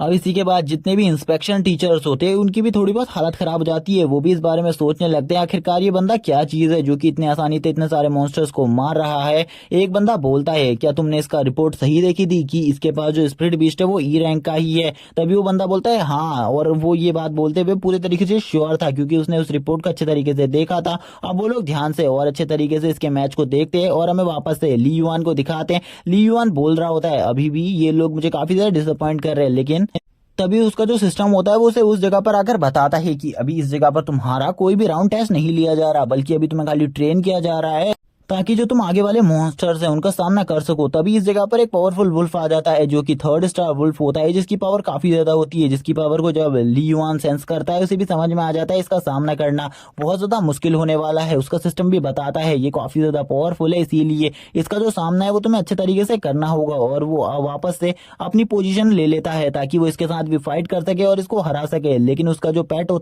उसका सिस्टम उसे कह रहा होता है उसे पेट की जरूरत है, इस टाइम पर उसे अपने पेट का यूज करना चाहिए। अगर वो पेट का यूज नहीं करेगा तो वो बहुत ज्यादा बुरे तरीके से जख्मी भी हो सकता है इसमें। इस बार उसको भी इस सिस्टम की इस बात को मानना पड़ता है, इसीलिए वो अपने पेट को तुरंत ही समन कर लेता है और अपने पेट को बाहर निकालता है। जैसे ही उसका पेट इस जगह पर आता है हमें दिखाया जाता है अब उसकी पावर पहले से काफी ज्यादा बढ़ चुकी है। जैसे ही इस जगह पर आता है काफी ज्यादा पावरफुल एनर्जी क्रिएट हो जाती है चारों तरफ में। सिस्टम बोलने लगता है कल रात के बाद तो ये इतना ज्यादा स्ट्रांग हो ही चुका है कि ये इस जैसे स्पीड बीस्ट को बहुत ज्यादा इजी तरीके से संभाल सकता है, क्योंकि ये एक 7 स्टार बीस्ट है। इसीलिए अभी बिल्कुल भी कोई खतरे की बात नहीं है, ये ऐसे बीस्टों को बहुत ज्यादा इजी तरीके से खत्म कर देगा, क्योंकि ये एक 3 स्टार बीस्ट है। अगर कोई मुश्किल बना सकता है तो वो लास्ट राउंड के बीस्ट है, क्योंकि वो काफी सारे बीस्ट होंगे और शायद से वो 7th या 8 स्टार बीस्ट होंगे। तभी ये बीस्ट भी आगे बढ़ने लगता है, लेकिन अब इस बीस्ट की बिल्कुल भी बस की बात नहीं थी सामने वाले बीस्ट से सामना करना। लेकिन तभी इन लोगों को भी अब शक होने लगता है। तभी एक बंदा उसे उसकी रिपोर्ट दिखा देता है, जिसे देखकर वो भी हैरान हो जाता है। वो बोलता है आखिरकार ऐसा कैसे हो सकता है, इसका स्पीड बीस्ट भी उस लेवल से काफी ज्यादा आगे का लग रहा है मुझे। जैसे ही वो उसकी रिपोर्ट देखता है वो हैरान हो जाता है और हैरान होकर कहता है सही में ये तो काफी ज्यादा वीक बताया गया है इसमें, लेकिन जो चीज मैं स्क्रीन में देख रहा हूँ वो काफी ज्यादा अलग है। इसके पास जो स्पिरिट बीस्ट है वो किसी भी एंगल से इतना ज्यादा कमजोर नहीं लग रहा है। इसका जो स्पिरिट बीस्ट है वो लगभग एसएस या फिर एसएस रैंक का होगा, क्योंकि इसके अंदर से काफी ज्यादा कॉस्मिक एनर्जी निकल रही है। इतनी ज्यादा कॉस्मिक एनर्जी को कोई भी नॉर्मल बीस्ट समन नहीं कर सकता। अब हमें उसी वुल्फ को दिखाते हैं जो कि अभी भी उसके सामने खड़ा हुआ था। तभी वो अपनी एनर्जी को रिलीज करता है। वो वुल्फ भी इसके सामने अपनी एनर्जी रिलीज करता है, लेकिन इसकी एनर्जी काफी ज्यादा कमजोर होती है उसके सामने। और तभी इसी के साथ ही जो ली युआन का पेट होता है वो तुरंत ही उसके ऊपर हमला कर देता है और एक ही हमले में उसे खत्म कर देता है। तभी हमें पता चलता है जो इसका रैंक है वो पहले से अब काफी ज्यादा बढ़ चुका है। ये एक एस रैंक का बीस्ट बन चुका है और इसकी स्ट्रेंथ स्टेमिना सब कुछ बढ़ गया है और इसके पास पास अब काफी सारे कॉस्मिक अटैक्स भी आ चुके हैं। जैसे ही ये लोग ऐसी चीजों को देखते हैं कि वो जो बीस्ट है वो काफी ज्यादा इजीली 3 स्टार के बीस्ट को भी मार डाल रहा है, इसीलिए अब जो एक बंदा होता है वो उस बंदे से कहता है तुम इस चीज पर नजर रखो, मैं तुरंत ही इंस्पेक्टर के पास जा रहा हूँ उन्हें इन सब चीजों के बारे में बताने के लिए, और तुम इन सारी चीजों को रिकॉर्ड करते रहना और मैं उन्हें हेडक्वार्टर में इन सारी चीजों का व्यू दिखाऊंगा। इसी के बाद अब वो बंदा भी हाँ बोलता है इन सब चीजों को और रिकॉर्ड करना स्टार्ट कर देता है। वो कहता है इस बंदे के बारे में तो जो रिपोर्ट्स है वो सारी की सारी गलत है, ये बंदे की पावर काफी ज्यादा है, मुझे लगता है ये हमारा आने वाला फ्यूचर है और ये हमारे फ्यूचर में एक काफी ज्यादा बड़ा सितारा बनेगा। तभी जब उसका जो थर्ड टेस्ट होता है वो भी स्टार्ट हो जाता है और इसी के साथ एक काफी ज्यादा बड़े स्केल में वुल्फ की काफी बड़ी टीम आ जाती है जो कि 5 स्टार लेवल के वुल्फ होते हैं। ये काफी ज्यादा संख्या में थे जिस वजह से ये ली युआन के बीस्ट के लिए प्रॉब्लम क्रिएट कर सकते थे। उसका सिस्टम भी बताता है उसे इस बार अपने बीस्ट को अच्छे तरीके से कंट्रोल करना होगा, उसके सामने काफी ज्यादा बीस्ट हैं और इनका सामना करना थोड़ा बहुत मुश्किल भी हो सकता है क्योंकि ये 5 स्टार के बीस्ट हैं और इनके अंदर से जो फायर हो रहा है वो काफी ज्यादा इंटेंस मात्रा में निकल रहा है। तभी हम देखते हैं वो सभी के सभी वुल्फ इस जगह पर एक घेरा बनाने लगते हैं और घेरने लगते हैं इसको, लेकिन इस बार जो वुल्फ थे उनके लिए एक और टेक्निक तैयार होती है और वो तुरंत ही काफी सारे स्लैशेस को उनके ऊपर मारने लगता है और वो काफी सारे स्लैशेस जब उनके ऊपर पड़ते हैं तो वो इतने ज्यादा स्ट्रांग होते हैं कि कुछ वुल्फ्स को तो एक ही बार में मार डालते हैं, लेकिन कुछ वुल्फ्स अभी भी सामना करने के लिए तैयार थे क्योंकि वो पीछे से आ रहे होते हैं और वो थोड़ी ही देर में इस वेव को भी पूरी तरीके से खत्म कर देता है। और यहाँ पर ये भी नहीं पता चलता कि ये वेव कभी आई भी हुई थी। अब सही मायने में वो अपनी स्ट्रेंथ को यूज कर रहा था और पहली बार उसको थोड़ी बहुत प्रॉब्लम भी होने लगी थी, लेकिन अभी भी ली युआन को पता था वो इन सब चीजों को बहुत ज्यादा इजीली समेट सकता है। इसी के बाद अब 4th राउंड भी स्टार्ट हो जाता है और थोड़ी ही देर बाद हमें पता चलता है 4th, 5th और 6th राउंड खत्म हो चुके हैं और ये राउंड काफी ज्यादा इजी थे जिस वजह से इसमें ज्यादा बिल्कुल भी पावर नहीं लगी और इजीली ली युआन के बीच ने इन सब चीजों को क्लियर कर दिया था। तभी हमें बाहर का सीन दिखाते हैं जिसमें वो सभी इंस्पेक्टर के पास जा पहुंचे थे और इंस्पेक्टर उनको बाहर देखकर उनसे कहता है आखिरकार तुम इस जगह पर क्या कर रहे हो, तुम्हारा काम होता है अंदर चेकिंग हॉल में चेक करना, क्या समस्या आ गई थी जिस वजह से तुम लोग मेरे पास आए हो, क्या कोई बहुत बड़ी प्रॉब्लम हो गई है जिस बारे में तुम भी नहीं समझ पा रहे। तभी वो जो बंदा होता है वो उससे कहता है सर काफी बड़ी प्रॉब्लम हुई है जिसको आप ही संभाल सकते हैं, हम यहाँ पर इस प्रॉब्लम को बिल्कुल भी नहीं समझ सकते, इसीलिए आपको मेरे साथ एक बार चलकर इन सब चीजों को देखना चाहिए। वो भी कहते हैं चलो ठीक है मैं भी तैयार हूँ इन सब चीजों को देखने के लिए। वो जो बंदा होता है वो उन्हें बताने लगता है एक बंदे ने काफी ज्यादा अच्छा प्रदर्शन किया है जिसको सुनकर वो कहते हैं तुम्हें बिल्कुल भी नहीं लगता कि तुम कोई इंस्पेक्टर हो कि तुम इन टेस्ट को अच्छे तरीके से ले सकते हो, तुम्हें बिल्कुल भी नहीं पता क्या कोई बी रैंक का जो स्पिरिट मास्टर होता है वो कभी कभी ए रैंक के जितना भी पावरफुल अपने आप को दिखा सकता है क्योंकि उनकी वो स्ट्रेंथ होती है, वो उनका नेचर होता है यूज करने का। तभी वो बंदा बताता है लेकिन ये जो बात है वो मैं ई रैंक के बंदे के लिए कर रहा हूँ जिसने काफी ज्यादा पावर्स को दिखाया है और ये पावर्स लिमिट काफी ज्यादा है। वो उससे उस क्लिप को चलाने को कहते हैं। जैसे ही वो उस क्लिप को देखते हैं उनको भी थोड़ा हैरानी होती है कि ये बंदा आखिरकार कितना ज्यादा स्ट्रांग है।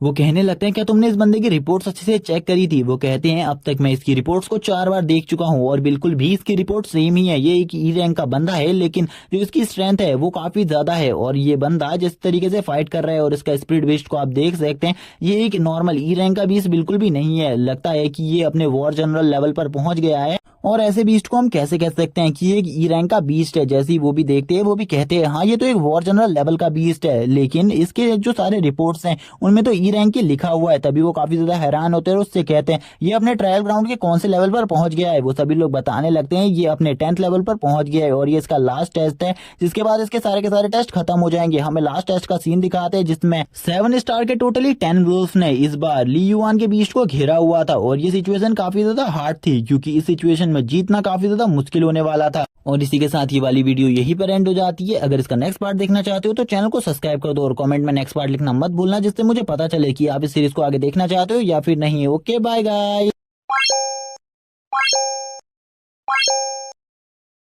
लास्ट एपिसोड में मेन एग्जामिनर को दिखाया गया था और वो भी ली युआन के उस टेस्ट को देखकर शॉक रह गए थे क्योंकि वो लास्ट ट्रायल में पहुंच चुका था जो कि था 10th ट्रायल। जो ये 10th ट्रायल है ये काफी ज्यादा मुश्किल होता है इसीलिए इस जगह पर काफी सारे बीस्ट होते हैं। इस बार ली युआन के सामना करना भी बहुत ज्यादा मुश्किल था इन बीस्ट का क्योंकि ये सभी 7 स्टार वॉर लेवल के बीस्ट थे। तभी से एग्जामिनर होते हैं वो कहने लगते हैं अगर इस लड़के ने इस 10th ट्रायल को कंप्लीट कर लिया तो सही में ये हमारी कंट्री और हमारी सिटी के लिए एक बहुत बड़ा जीनियस बनकर उभरेगा क्योंकि आज से पहले कोई भी हमारी सिटी में ऐसा बंदा नहीं निकला है जो कि इस 10th ट्रायल को कंप्लीट कर पाया हो क्योंकि ये इस कंपटीशन का लास्ट ट्रायल है। तभी जो 2 बंदे 2 बाकी ऑफिसर होते हैं वो कहने लगते हैं सर इस टास्क को ये बंदा बहुत इजीली कंप्लीट कर लेगा, लेकिन सर उन्हें रोकते हुए कहते हैं तुम्हें अभी इस बारे में बात नहीं करनी चाहिए, मुझे भी लगता है कि ये बंदा इस टास्क को कर लेगा, लेकिन अभी हमें निश्चित नहीं होना चाहिए, हमें कुछ टाइम का वेट करना चाहिए। इसीलिए तुम लोग शांत रहो और अच्छे से इसकी वीडियो को रिकॉर्ड करते रहो, क्योंकि हमें ये वीडियो बाकी और लोगों को भी दिखानी पड़ सकती है। लेकिन वो अब ये भी सोचते हैं कि अगर ये बंदा सही में इस कंपटीशन को जीत जाता है तो काफी सारी यूनिवर्सिटीज होंगी जो कि इसे हमारी यूनिवर्सिटी से इसको छीनना चाहेंगी। इसी के बाद हमें फाइट का सीन दिखाते हैं, जिस जगह पर जो वो बीस्ट होते हैं उसने अभी भी ली युआन के बीस्ट को घेरा हुआ था, लेकिन जो ली युआन का बीस्ट होता है वो काफी ज्यादा स्ट्रॉन्ग ब्रेथ को रिलीज करने लगता है। लेकिन इस टाइम तक वो भी काफी ज्यादा थक चुका था, इसीलिए वो अपने फाइनल अटैक एटॉमिक ब्लास्ट को यूज करने के लिए तैयार हो जाता, क्योंकि ये उसका फाइनल मूव था। इसीलिए ये अटैक काफी ज्यादा पावरफुल होने वाला था। इसी वजह से वो काफी सारी एनर्जी को गैदर करने लगता है। जिस टाइम पर वो बीस्ट उसके ऊपर हमला करते हैं, लेकिन वो उन बीस्ट के हमलों से बच भी रहा होता है, तभी एक बीस्ट का जो जबड़ा होता है वो उसी टाइम पर तोड़ देता है, जिसे देखकर ये सभी लोग काफी ज्यादा हैरान होते हैं। वो कहते हैं ये सभी वॉर लेवल के बीस्ट उसे नुकसान भी नहीं पहुंचा पा रहे। इसका मतलब है जो ये बंदा है इसने अपने इस बीस्ट की पावर को जनरल लेवल तक पहुंचा दिया है। ये जनरल लेवल के 3 स्टार पर पहुंच गया है, इसीलिए हमें कोई भी चिंता करने की जरूरत नहीं है। और वो बहुत ज्यादा इजीली इन बीस्ट के ऊपर हमला कर रहा होता है। लेकिन जो इन बीस्ट में जो सबसे ज्यादा पावरफुल बीस्ट होता है, जो इन सभी को लीड कर रहा होता है, उसकी स्ट्रेंथ काफी ज्यादा थी, इसीलिए वो उसके सामने टिक भी रहा था और उसे काफी ज्यादा जख्मी भी कर देता है, जिससे उसे काफी ज्यादा गुस्सा आ जाता है और वो काफी ज्यादा जोरदार रोर मारता है, जिसे देखकर ये सभी लोग भी काफी ज्यादा हैरान होते हैं और कहते हैं क्या सही में ये एक ई रैंक का बीस्ट है, क्योंकि एक ई रैंक का बीस्ट इतने सारे बीस्ट का सामना कैसे कर सकता है और इतनी ज्यादा पावरफुल रोर को भी कैसे रिलीज कर सकता है। तभी जो यहाँ पर ली युआन का बीस्ट होता है वो एक बहुत ज्यादा पावरफुल एटॉमिक ब्लास्ट को रिलीज करता है, जो कि इतना ज्यादा पावरफुल होता है कि उस लीडर को एक ही बार में मार देता है और इसी के बाद एक जोरदार रोर के साथ अपने विनिंग को सभी के सामने डिक्लेयर कर देता है, जिसे देखकर सभी लोग हैरान होते हैं। एक बंदा बोलता है ये बंदा तो सही में काफी ज्यादा पावरफुल है, इसका बीस्ट भी बहुत ज्यादा स्ट्रांग है। मेन एग्जामिनर तुरंत ही इन दोनों से कहते हैं मुझे इसकी रिपोर्ट दिखाओ, मैं इसकी रिपोर्ट्स अभी के अभी देखना चाहता हूँ, मुझे इसकी रिपोर्ट्स पर अभी भी शक हो रहा है, कहीं तुमने किसी और की रिपोर्ट्स तो नहीं देखी। तभी हमें अब उसी जगह का सीन दिखाते हैं जिस जगह पर उस एटॉमिक ब्लास्ट की वजह से एक काफी ज्यादा बड़ा होल बन गया होता है, जो कि काफी ज्यादा स्ट्रांग होता है। इसी के साथ ही अब ली युआन का जो बीस्ट था वो इस फाइट को जीत चुका था। ली युआन अब इन सब चीजों को देखकर बोलता है मैंने सारे के सारे ट्रायल को कंप्लीट कर लिया है, जिस वजह से मुझे ऐसा लगता है झाओ टियान पूरे के पूरे 10th के 10th ट्रायल को कंप्लीट नहीं कर पाएगा, इसीलिए मैं इस कॉम्पिटिशन को बहुत ज्यादा इजीली विन कर लूंगा। और अब वो यही खुशी के साथ काफी ज्यादा खुश होने लगता है और अब वो उसके लिए काफी सारे मिडिल ग्रेड के स्पिरिट स्टोन भी तैयार कर लाया था। और वो झाओ टियान की उस शकल को देख रहा होता है जब उसने ये शर्त को लगाया था और अपने मन में कहता है झाओ टियान तुमने एक गलती कर दी, तुमने गलत बंदे से इस चीज को कर लिया, अब यहाँ पर तुम्हें वो सारे के सारे स्पिरिट स्टोन खाने होंगे, जिसके बाद जो तुम्हारी हालत होगी वो काफी ज्यादा खराब होगी, जिसके बारे में तुम सोच भी नहीं सकते। इसी के बाद हमें झाओ टियान के पेट को दिखाया जाता है जो कि काफी ज्यादा एग्रेशन से बाहर आ रहा होता है और इसी के सिस्टम को दिखाते जो सिस्टम होता है वो उसे बताता है उसके सारे के सारे ट्रायल कंप्लीट हो चुके हैं, इसीलिए अब उसे इस जगह से बाहर निकाला जा रहा है और थोड़ी ही देर में उसका ये टेस्ट पूरी तरीके से कंप्लीट हो जाता है और वो इस टेस्ट रूम से बाहर आ जाता है। जैसे ही ये टेस्ट रूम से बाहर आता है जो सिस्टम होता है वो इसके बारे में बताना स्टार्ट कर देता है, जो कि ये सिस्टम है ये ली युआन का नहीं है, इसीलिए वो उसके बारे में सारी चीजें बताना स्टार्ट कर देता है कि ये जनरल लेवल पर पहुंच गया है, जिसे देखकर ये सभी लोग हैरान होते हैं और ये कहने लगते हैं तुमने तो सही में काफी ज्यादा अच्छा प्रदर्शन किया है, तुम जरूर इस कॉम्पिटिशन को जीतोगे। लेकिन उसी टाइम पर जो मेन एग्जामिनर होता है वो उन्हें शांत रहने को कहता है और उससे कहता है क्या तुम्हें ठीक लग रहा है, और यहाँ पर वो उससे काफी सारी बातें भी पूछने लगता है इन सब चीजों के बारे में, उसने ट्रायल को किस तरीके से एंजॉय किया। ली युआन उन्हें सारी बातें बताने लगता है। ली युआन ये भी कहता है कि ये ट्रायल मैंने पूरी तरीके से कंप्लीट कर लिया, क्या मैंने इसमें काफी ज्यादा अच्छा परफॉर्म किया है जिस वजह से आप लोग काफी ज्यादा खुश हैं। तभी जो बाकी दोनों ऑफिसर्स होते हैं वो उससे कहने लगते हैं तुमने अच्छा परफॉर्म नहीं किया है बल्कि तुमने बहुत ज्यादा अच्छा परफॉर्म किया है, तुम इसके बारे में सोच भी नहीं सकते, लेकिन तुम काफी ज्यादा अच्छे हो क्योंकि तुम्हारे अंदर बिल्कुल भी ईगो और एटीट्यूड बिल्कुल ही नहीं है। और जबकि अब तुम्हारा टेस्ट कंप्लीट हो चुका है इसीलिए अब तुम इस जगह से जा सकते हो, तुम्हें इस जगह पर कोई भी नहीं रोकने वाला, जल्द ही इस टेस्ट का जो रिजल्ट है वो अनाउंस कर दिया जाएगा अगर कोई प्रॉब्लम नहीं होती तो। और इसी के साथ वो उसे ये भी बता देते हैं कि 2 बजे तक टेस्ट का रिजल्ट रिलीज हो जाएगा। और इसी के बाद अब ली युआन इस जगह से जाने लगता है अपने ट्रायल को खत्म कर वो ट्रायल के बारे में ही सोच रहा होता है, वो सोचता है कि सही में क्या उसने इतना अच्छा परफॉर्म किया था कि सभी लोग काफी ज्यादा खुश है। तभी जो मेन एग्जामिनर होते हैं वो उसे रोकते हुए कहते हैं क्या सही में जो तुम्हारे बीस्ट है उसका रैंक ई रैंक ही है, जिस पर वो हाँ कहता है और कहता है हाँ मेरे बीस्ट का रैंक ई रैंक ही है, क्या आप इसके बारे में कुछ और जानना चाहते हैं। वो कहते हैं नहीं मुझे कुछ और प्रॉब्लम थी, तुम्हारे टैलेंट को देखकर मैं थोड़ा हैरान रह गया था, क्या सही में तुम्हारा जो बीस्ट है वो ई रैंक का ही है, क्योंकि मैंने आज से पहले कभी भी इतने ज्यादा स्ट्रॉन्ग ई रैंक के बीस्ट को नहीं देखा था।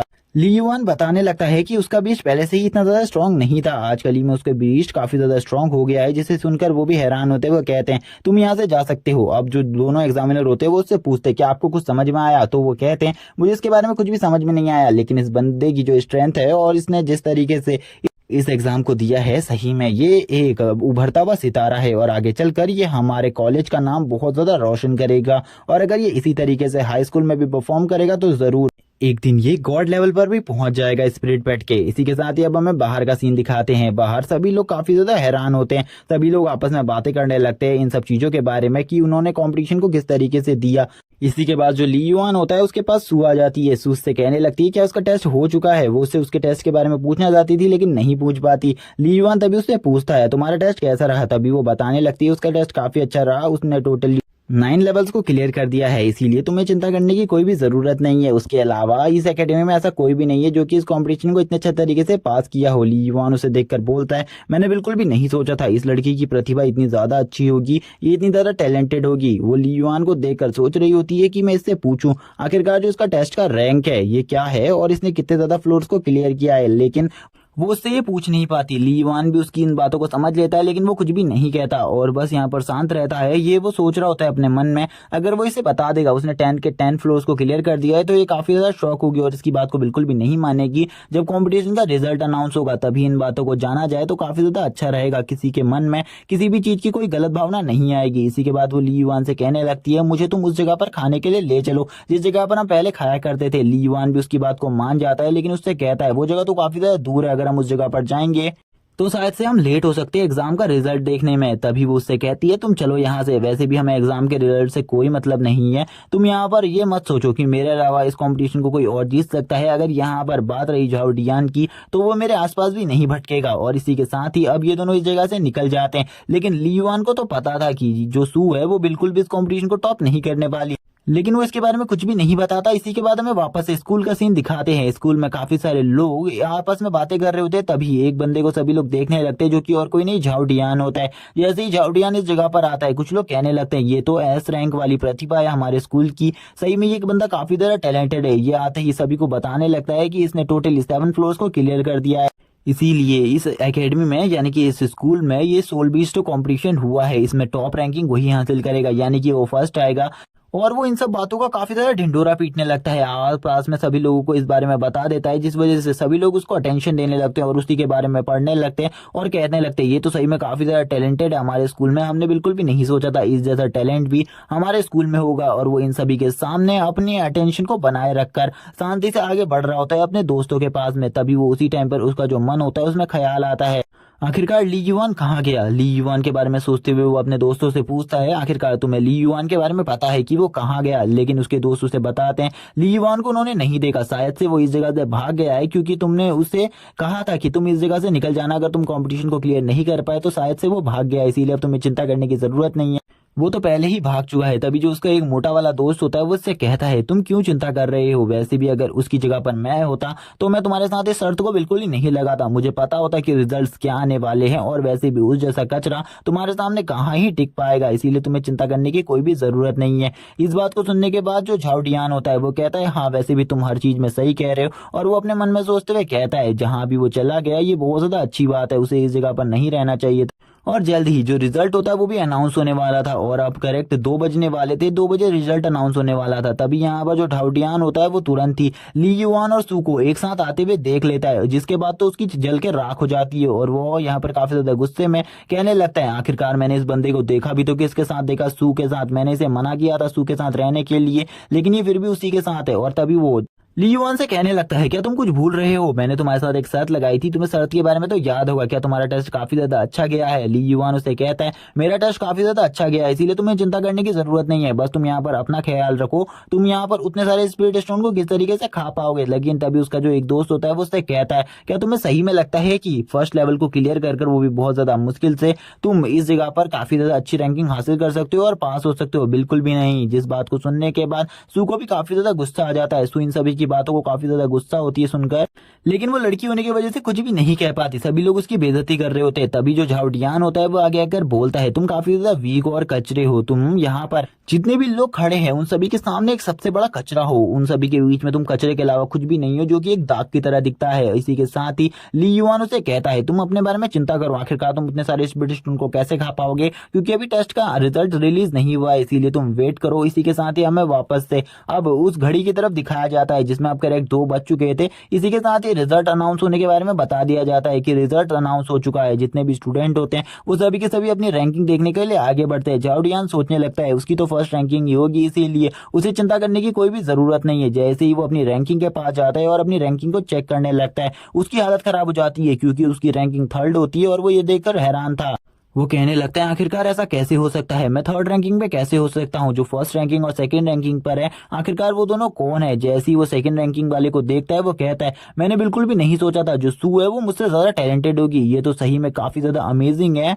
इसने 9 फ्लोर्स को क्लियर किया है और ऐसा करना किसी के भी बस की बात नहीं होती, ये बिल्कुल भी आसान नहीं है। इसने 9 के 9 फ्लोर्स को क्लियर कर लिया। मुझे लगा था ये मुझसे कम टैलेंटेड है लेकिन ये तो मुझसे भी ज्यादा टैलेंटेड निकली। तभी वो सोचता है अपने मन में आखिरकार अगर ये 2nd रैंक पर है तो फर्स्ट रैंक पर कौन है जो कि सू से भी आगे निकल गया। ऐसा कौन हो सकता है हमारी एकेडमी में, क्या कोई ना कोई है ऐसा जो कि सू से भी ज्यादा टैलेंटेड हो। जैसे ही वो आगे से ली युआन के चेहरे को देखता है तो उसकी फटके चार हो जाती है वापस से और अब वो एक जगह पर शॉकिंग रिएक्शन देता ही खड़ा रह जाता है। वो कहता है आखिरकार ऐसा कैसे हो सकता है, जो ली युआन है वो इस कॉम्पिटिशन को किस तरीके से जीत सकता है। उसने टोटली 10 फ्लोर्स को क्लियर किया है, यानी कि उसने पूरे के पूरे 20 चैलेंज को ही खत्म कर दिया है। उसने इस टेस्ट को पूरे तरीके से कंप्लीट कर लिया है। सभी लोग ली युआन के बारे में ही बातें करने लगते हैं। सभी लोग कहने लगते हैं आखिरकार ली युआन कितना ज्यादा स्ट्रांग होगा जिसने 10 के 10 फ्लोर्स को क्लियर कर लिया। सभी लोग उसके बारे में बात करते हुए कहते हैं उस बंदे को अब किसी भी बात की चिंता नहीं है क्योंकि अब यहाँ की जो बेस्ट एकेडमीज होंगी वो भी उसे अपने वहां लेने से मना नहीं करेंगी, इसीलिए किसी भी बात की चिंता नहीं है उस बंदे को। सभी लोग उसी के बारे में सोच रहे होते और तुरंत ही जितने भी इस जगह पर बंदे होते हैं वो झाओ भाई का मजाक उड़ाना स्टार्ट कर देते। वो सभी झाओ भाई को टीज करते हुए कहते हैं तुमने तो कहा था कि तुम टॉप रैंकिंग हासिल करने वाले हो, तुम्हारे सामने कोई भी नहीं टिक पाएगा, आखिरकार तुम इतने ज्यादा वीक कैसे हो सकते हो, तुमने तो 3rd पोजीशन मिली है, तुम तो बहुत ज्यादा बेकार हो, तुम तो काफी सारे जनों से हार चुके हो। और ये बातें सुनकर वो अपने कान में हाथ रख लेता है। तभी ली युआन उसके सामने आता है और उससे कहता है आखिरकार जो तुमने शर्त याद दिलाई है मुझे उसका, अब यहाँ पर जो तुमने कहा था उस चीज को जल्दी पूरा करो। मैं तुम्हारे लिए ये सारे के सारे क्रिस्टल्स ले आया हूँ, इन्हें जल्दी से खा लो। इसी के बाद अब हमें सू का सीन दिखाते हैं। जो सू होती है वो सोचने लगती है इसी वजह से ये बिल्कुल भी मेरे रिजल्ट को देखकर हैरान नहीं था और ये मेरे रिजल्ट को देखकर काफी ज्यादा खुश था क्योंकि ये फर्स्ट रैंकिंग हासिल करने वाला था। अब जितने भी स्टूडेंट इस जगह पर होते हैं वो काफी ज्यादा हैरान होते हैं ली युआन को देखकर। वो कहते हैं कि इस बंदे ने सही में ली युआन के साथ ही शर्त लगाई थी, ये बंदा तो बहुत ज्यादा बुरा फंसा है। इसी के साथ ही ली युआन उससे कहने लगता है कहीं तुम इस बारे में तो नहीं सोच रहे कि तुम इन्हें बिल्कुल भी नहीं खाओगे और शर्त को इसी तरीके से छोड़ दोगे। लेकिन तभी वो गुस्से में आ जाता है और उससे बोलता है तुम यहाँ पर धोखेबाज हो, तुमने कोई ना कोई चीटिंग करी होगी वरना तुम एक ही ई रैंक का टैलेंट फर्स्ट पोजीशन को कैसे हासिल कर सकते हो। तुम बिल्कुल भी फर्स्ट पोजीशन को हासिल नहीं कर सकते, तुम काफी ज्यादा बेकार हो, तुम सू को बिल्कुल भी नहीं हरा सकते। और अब वो काफी सारे इल्जाम लगाने लगता है, कहता है तुमने चीटिंग करी है। अब जैसे ही सभी लोग उसकी बात सुनने हैं तो सभी लोग कहने लगते हैं क्या सही में उसने चीटिंग करी है, जो फर्स्ट प्लेस पर है उसने चीटिंग कर वो फर्स्ट प्लेस पर पहुंचा है। कुछ लोग बोलते हैं उस जगह पर चीटिंग नहीं की जा सकती, क्या तुम्हें इसके बारे में कुछ भी नहीं पता, ये बंदा तो पागल है और पागलों जैसी बातें कर रहा है, तुम भी इसके साथ पागल मत बनो।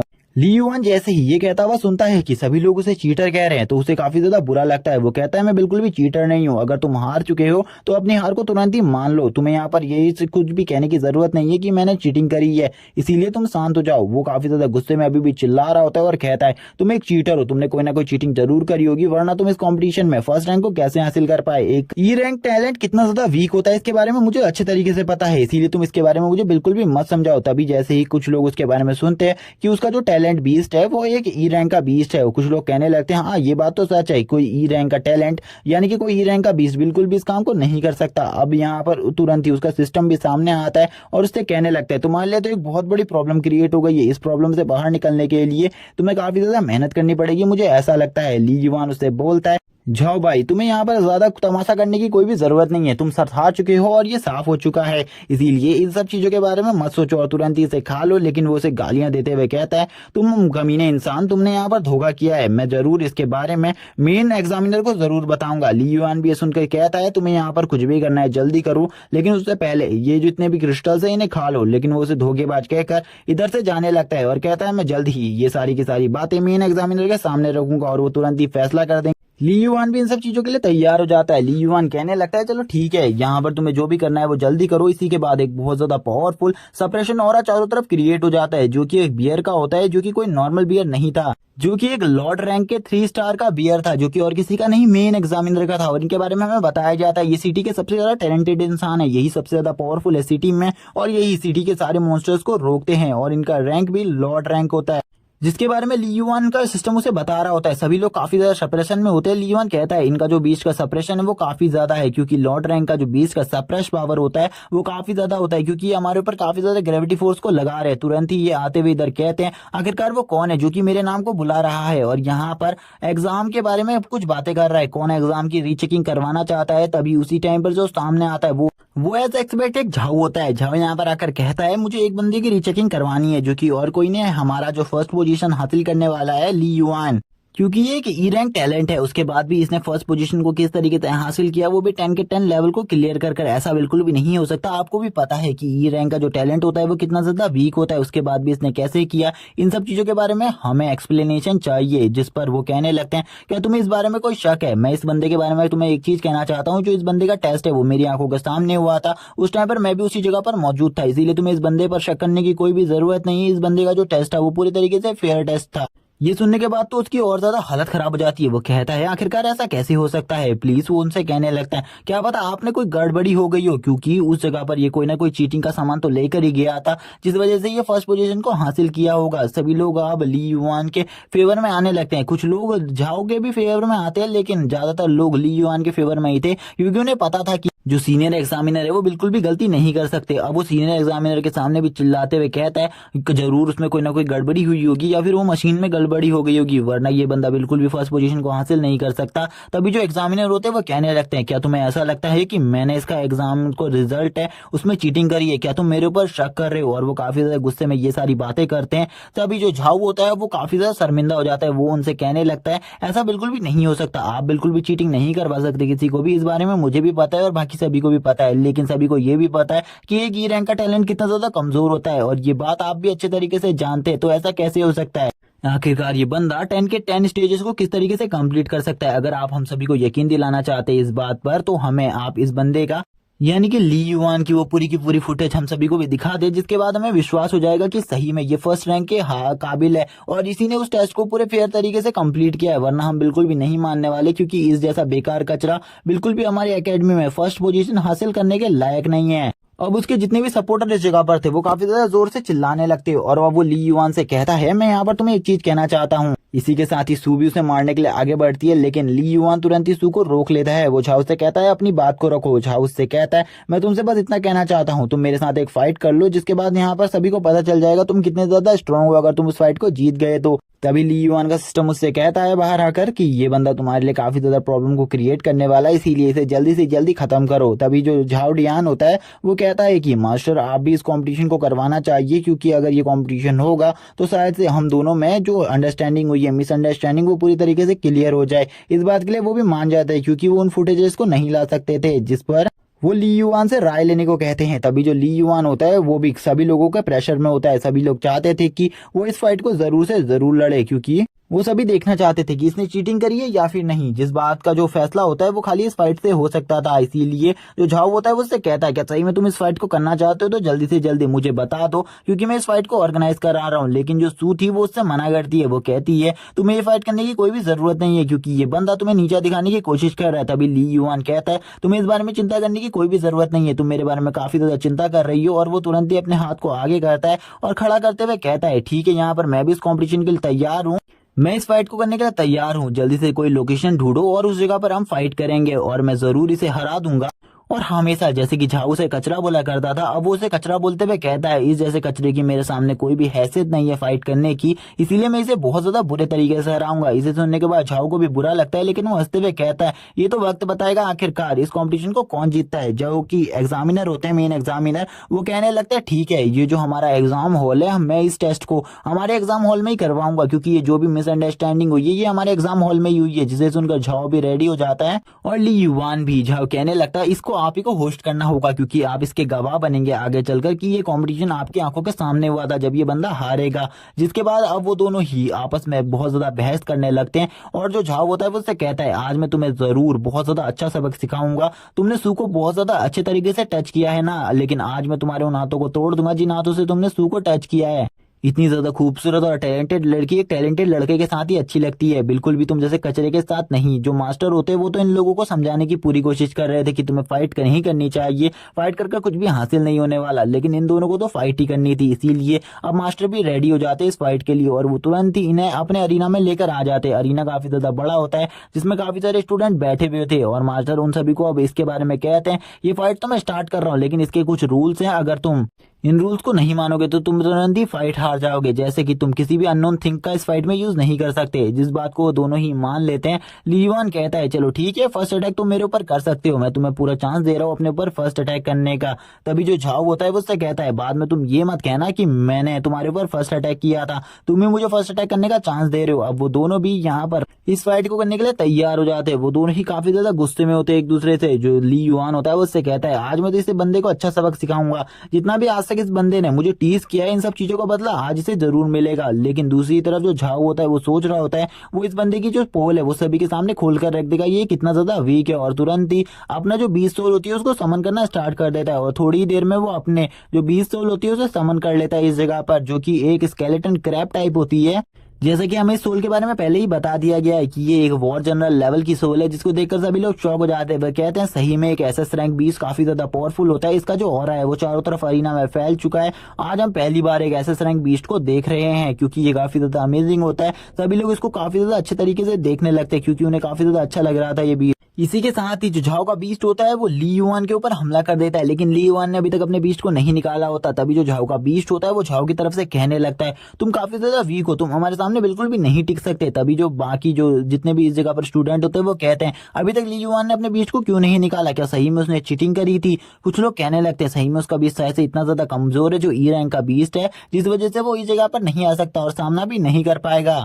सू काफी ज्यादा हैरान होती है ये सब देखकर। सू कहने लगती है अगर उस जगह पर कोई भी प्रॉब्लम होगी तो मैं तुरंत ही उस जगह पर चली जाऊंगी ली युआन को बचाने के लिए, क्योंकि मैं नहीं चाहती कि वो हार जाए। और इसी के बाद ही जो ली युआन का सिस्टम होता है वो उसके पीछे खड़ा हुआ होता है, वो उससे कहता है तुम मेरी आवाज को नहीं सुन सकती, लेकिन मैं तुमसे बस इतना ही कहना चाहता हूँ ली युआन इतना ज्यादा कमजोर नहीं है कि वो इस बंदे से हार जाए। और वैसे भी उस जगह पर एग्जामिनर खड़े हुए हैं और उनके अलावा और कोई भी इस टाइम पर इतना ज्यादा स्ट्रांग नहीं है कि इस भीड़ में उसके इस पावरफुल बीस्ट का सामना कर सके तुम्हारे अलावा, और ये जरूर को यहाँ पर कोई भी गड़बड़ी नहीं करे। तभी जो ली युआन होता है वो जोर से चिल्लाता है तुम सभी लोग मेरे स्पिरिट बीस्ट को देखना चाहते हो तो ठीक है, यहाँ पर मैं तुम्हें अपने स्पिरिट बीस्ट से रूबरू करवाता हूँ। इसी के साथ ही अब उसकी जो आंखें होती हैं वो भी ग्लो करने लगती हैं और अब वो अपने स्पिरिट बीस्ट को समन कर लेता है। थोड़ी देर में इस जगह पर उसकी जो रेप्टाइल बीस्ट होती है यानी कि ये एक डायनासोर है वो इस जगह पर आ जाता है और इसकी हाइट काफी ज्यादा होती है क्योंकि ये इस स्केलेटन मॉन्स्टर से भी ज्यादा बड़ा था, जिसको देखकर सभी हैरान हो जाते हैं। सभी लोग कहते हैं कि ये तो बिल्कुल भी एक ई रैंक का बीस्ट नहीं है, क्या बकवास चल रहा है, ये ई रैंक का बीस्ट कैसे हो सकता है, ये तो काफी ज्यादा स्ट्रॉन्ग है। जो सामने से झाओ का बीस्ट होता है वो भी इस बीस्ट को देखकर हैरान होता है, ये दोनों एक दूसरे को देख रहे होते हैं। तभी जो ली युआन का बीस्ट होता है वो झाओ के बीस्ट को देखकर बोलने लगता है तुम आज बिल्कुल भी नहीं बचोगे, तुम्हें आज खत्म कर दिया जाएगा इसी जगह पर।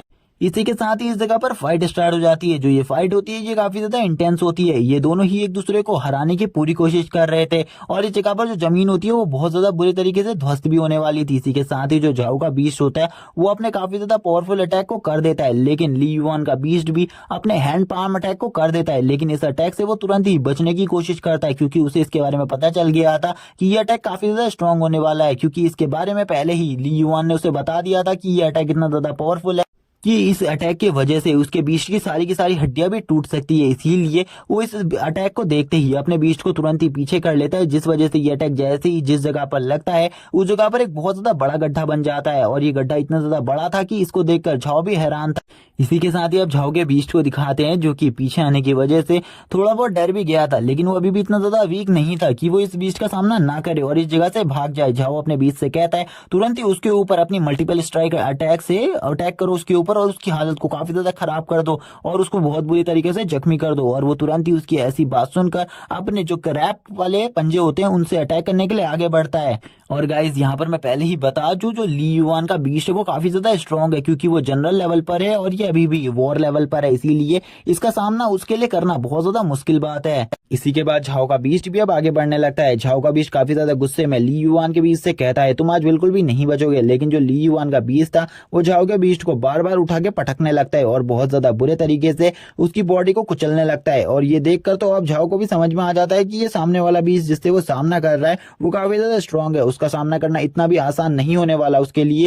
ली युआन के बीस्ट का हर अटैक इतना ज्यादा स्ट्रांग हो रहा था, झाओ का बीस्ट उसके हर अटैक को बिल्कुल भी नहीं संभाल पा रहा था। कुछ कुछ अटैक तो उसकी पावर से इतने ज्यादा इंसेन थे कि वो उन अटैक की वजह से काफी ज्यादा घायल भी हो गया था। अब ली युआन के बीस्ट को काफी ज्यादा प्लस पॉइंट मिल रहा था, वो काफी ज्यादा बुरे तरीके से झाओ के बीस्ट को पीट रहा था, जिससे झाओ भी समझ जाता है कि इसका सामना करना बहुत ज्यादा मुश्किल होने वाला है। और यहाँ पर एक सीन तो काफी ज्यादा अमेजिंग होता है जिसमें वो उसको उठाकर दोनों ही तरफ पटकने लगता है। अब यहाँ पर जितने भी स्टूडेंट्स है वो समझ जाते हैं जो ली युआन है उसका बीस्ट काफी ज्यादा स्ट्रॉन्ग है, इसीलिए अब उन्हें असलियत समझ में आ जाती है और वो झाओ से कहने लगते हैं तुम धोखेबाज हो, तुम यहाँ पर सभी को झूठ बोलकर इस जगह पर लाए हो और तुमने सभी का टाइम वेस्ट किया है। अब हमें वापस से सीन दिखाया जाता है सू का।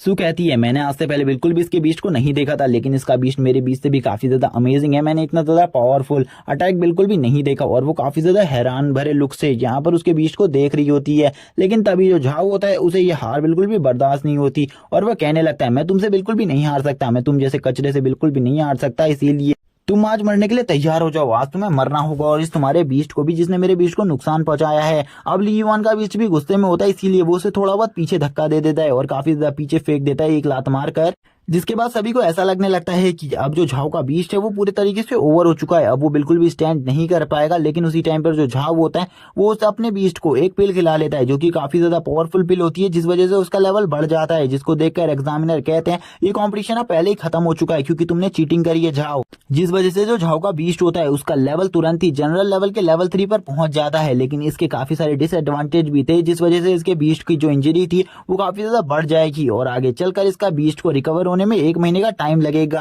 अब जो उसका सिस्टम होता है वो उससे कहता है ये बंदा तो तुम्हें हराने के लिए कुछ भी कर सकता है, इसीलिए तुम्हें इसे अच्छे तरीके से हैंडल करना होगा और इसे एक अच्छा सबक सिखाना होगा। तभी हमें वापस से एग्जामिनर को दिखाते हैं जो कि उससे काफी ज्यादा चिल्लाकर ये सारी बातें कह रहे होते हैं। वो झाओ से कहते हैं झाओ तुम्हें ये सब कुछ करने की कोई भी जरूरत नहीं है, तुम्हारा बीस्ट बहुत ज्यादा बुरे तरीके से घायल हो चुका है और तुमने चीटिंग भी करी है, इसीलिए तुम्हें इसकी सजा मिल सकती है। लेकिन ली युआन का बीस्ट अभी भी उससे फाइट करने के लिए तैयार था, लेकिन इस फाइट का जो रिजल्ट होता है वो अभी तक नहीं आया होता। तभी ली युआन कहता है चलो ठीक है मैं देखना चाहता हूँ आखिरकार अब तुम्हारे बीस्ट की पावर कितनी ज्यादा बढ़ गई है, अब मुझे तुम्हें हराने में बहुत ज्यादा मजा आएगा। इसी के साथ ही अब झाओ बोलने लगता है क्या तुम्हें सही में लगता है कि तुम मेरे बीस्ट को इस टाइम पर हरा पाओगे? बिल्कुल भी नहीं, आज जो तुम्हारी हार है वो पक्की हो चुकी है। इसी के साथ ही वाला पार्ट यहीं पर एंड हो जाता है। वीडियो अच्छी लगी हो तो चैनल को सब्सक्राइब कर देना और कमेंट में नेक्स्ट पार्ट लिखना मत भूलना इसके नेक्स्ट पार्ट के लिए। Okay bye guys. Last part के अंदर जो मेन एग्जामिनर थे उन्होंने झाओ से कहा था तुमने चीटिंग करी है, तुम इस मैच को हार चुके हो, इसीलिए तुरंत ही इस जगह से निकल जाओ। लेकिन झाओ उस जगह से नहीं निकलता और तुरंत ली युआन के बीस्ट के ऊपर हमला करने के लिए आगे बढ़ता है। ये देखने के बाद ली युआन का बीस्ट भी इस हमले को रोकने के लिए तैयार हो जाता है। जब झाओ होता है वो ली युआन की ब्रेथ को बिल्कुल भी फील नहीं कर पा रहा था, वो ली युआन के पेट की ब्रेथ को देखकर बोलता है इसकी ब्रेथ भी काफी ज्यादा स्ट्रांग है, लेकिन ये मेरी ब्रेथ जितनी स्ट्रांग बिल्कुल भी नहीं है। तभी जो ली युआन का बीस्ट होता है वो अपने पावरफुल एटॉमिक अटैक को तैयार करने लगता है, जिसे देखकर अब उसकी भी हालत खराब होने लगती है। वो सोचता है इतनी ज्यादा एनर्जी को एब्जॉर्ब करने के बाद ही कौन सा अटैक करने वाला है और तुरंत ही वो उस अटैक को उसके ऊपर कर देता है। जैसे ही ये अटैक उसके बीस्ट के ऊपर होता है तो अब उसकी हालत खराब हो जाती है, क्योंकि ये अटैक कोई नॉर्मल अटैक तो बिल्कुल भी नहीं था, इसमें काफी ज्यादा एटॉमिक पावर लगी हुई थी, जिस वजह से जैसे ही उसका बीस्ट बहुत ज्यादा बुरे तरीके से घायल हो जाता है तो उसके मुंह से भी खून आने लगता है। इसी के साथ जो मेन एग्जामिनर होते हैं वो सभी के सामने कहने लगते हैं आज मैं सभी के सामने घोषित कर देता हूँ जो ली युआन है वो इस कॉम्पिटिशन का चैंपियन है और उसने इस कॉम्पिटिशन को पूरी ईमानदारी के साथ जीता है, क्योंकि उसने चीटिंग करी थी उसके बाद भी वो इस कंपटीशन को जीत चुका है। ली युआन भी तुरंत ही नीचे आ जाता है और अब अपनी पावर्स को इतना ज्यादा शो करवाने के बाद उसकी भी जो एनर्जी थी वो काफी ज्यादा ड्रेन हो चुकी थी। जितने भी स्टूडेंट इस जगह पर होते वो कहने लगते हैं उसने जो एस रैंक का सोल था बीस्ट था उसे तो हरा ही दिया, लेकिन फिर भी वो एक ई रैंक का होने के बाद भी ऐसा कैसे कर सकता है? वो बिल्कुल भी एक ई रैंक का बीस्ट नहीं हो सकता, क्योंकि एक ई रैंक का बीस्ट इतना ज्यादा पावरफुल नहीं होता, वो जरूर एक एस रैंक का बीस्ट है और वैसे भी वो जनरल लेवल के लेवल 3 पर है। इसी के बाद जो मेन एग्जामिनर होते हैं वो एक बंदे को इस जगह पर बुलाते हैं और उसे झाओ को देकर कहते हैं इस बंदे को ठीक होने में 1 से 2 महीना लगेगा, क्योंकि इसने उस ब्लड पिल को खा लिया है, जिस वजह से इसे लेकर जाओ तुरंत ही हॉस्पिटल, वरना इसकी जो बॉडी है और इसका बीस्ट पूरी तरीके से क्रिपल हो जाएगा, ये आगे चलकर लाइफ में कुछ भी नहीं कर पाएगा।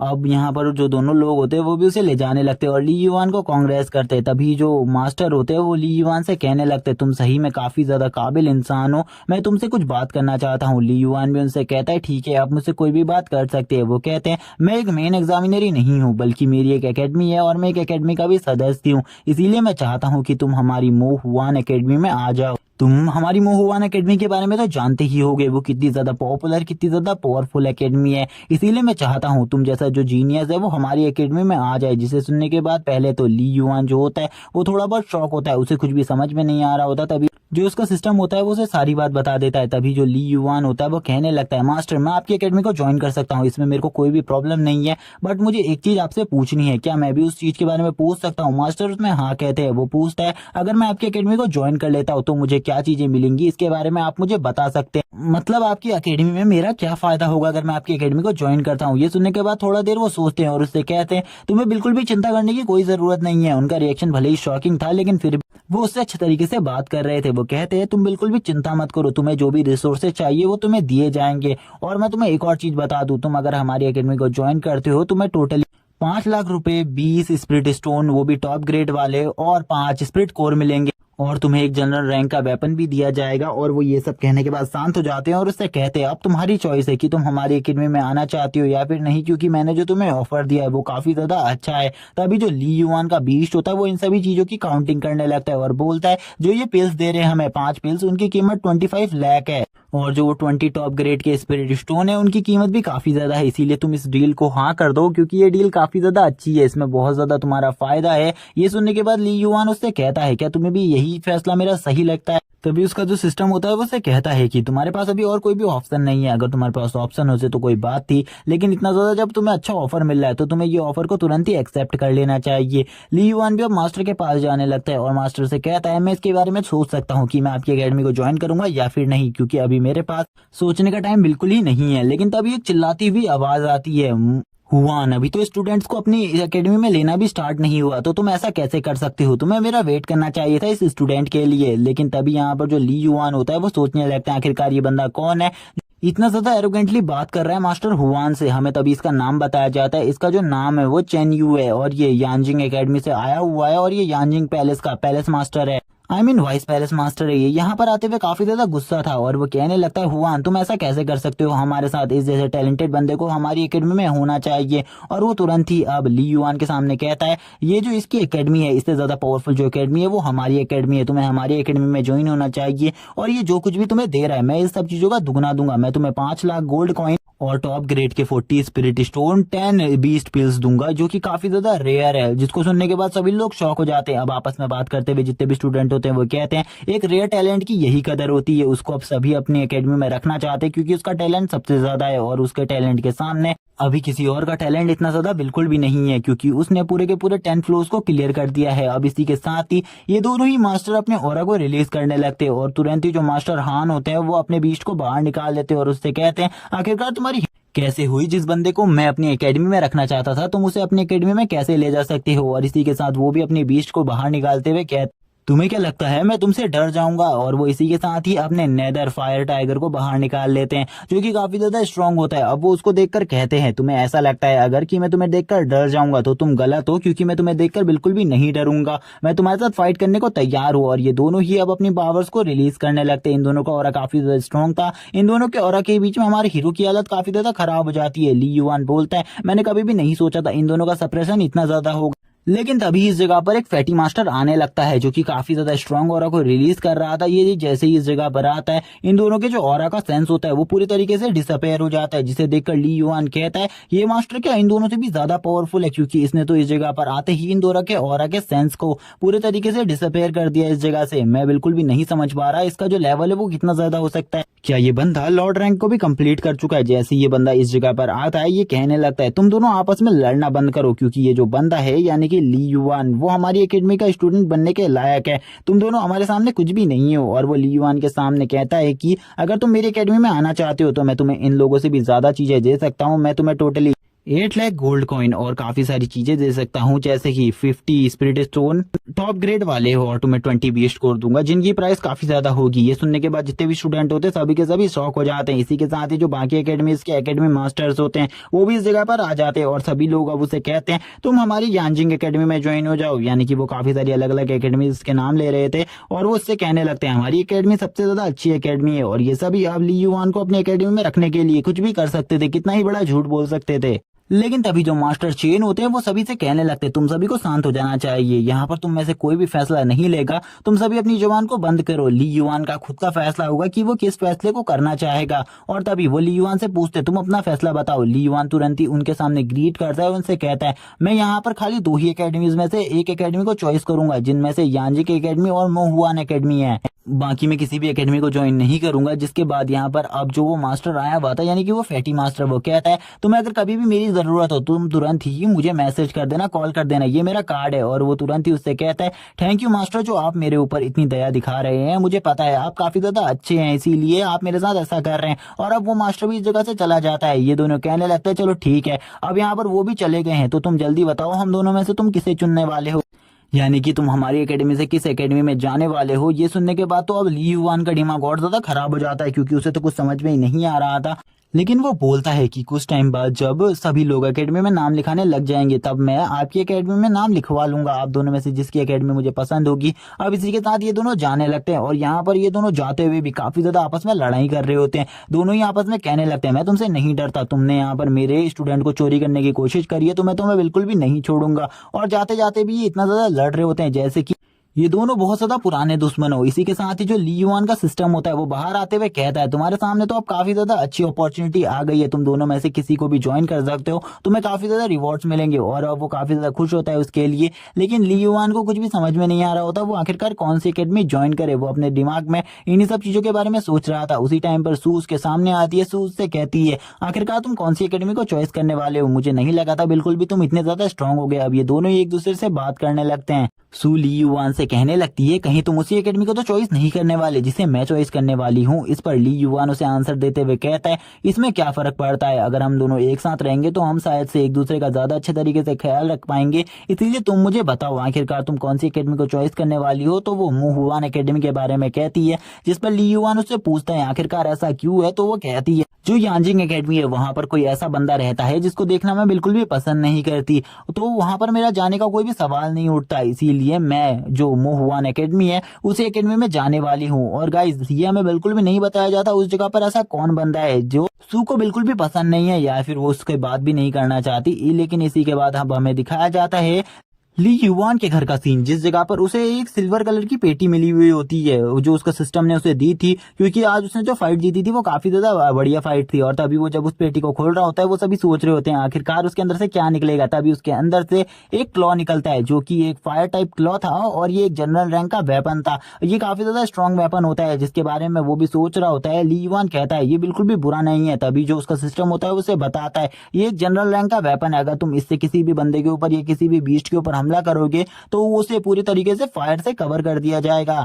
इसीलिए जो ये वेपन है ये काफी ज्यादा कॉस्टली वेपन है, इसकी जो प्राइस है वो बिल्कुल भी नॉर्मल नहीं है, ये लगभग 1000 मिडिल ग्रेड के स्पिरिट स्टोन को मिलाकर बनाया गया है। जिसे सुनने के बाद वो पूरी तरीके से शॉक हो जाता है। वो बोलता है क्या सही में इसमें 1000 स्पिरिट स्टोन का यूज किया गया है, तो ये जरूर बहुत ज्यादा कॉस्टली होगा। तो वैसे बताता है लगभग 70 से 80 हजार रुपए तक का तो ये होगा ही। ली युआन भी ये सुनकर काफी ज्यादा हैरान होता है क्योंकि उसने कभी भी इतने ज्यादा कॉस्टली वेपन के बारे में नहीं सुना था। वो कहता है सही में तो काफी ज्यादा प्राइसलेस है और मैं इसको बिल्कुल भी कभी परचेज नहीं कर सकता था। लेकिन तभी जो उसका पेट होता है वो उसे बताता है कि इस वर्ल्ड में काफी ज्यादा पावरफुल वेपन होते हैं। जो एम्परर रैंक का वेपन होता है वो सबसे ज्यादा स्ट्रॉन्ग वेपन कहा जाता है, इसीलिए तुम्हें शायद से एक बार एम्परर या फिर डिवाइन रैंक के वेपन को भी टेस्ट करना चाहिए। ये सुनने के बाद वो कहता है हाँ अगर मेरे पास इतना ज्यादा पैसे हुए कि मैं उन्हें परचेज कर सकूं तो मैं जरूर उन्हें परस्यू करूंगा।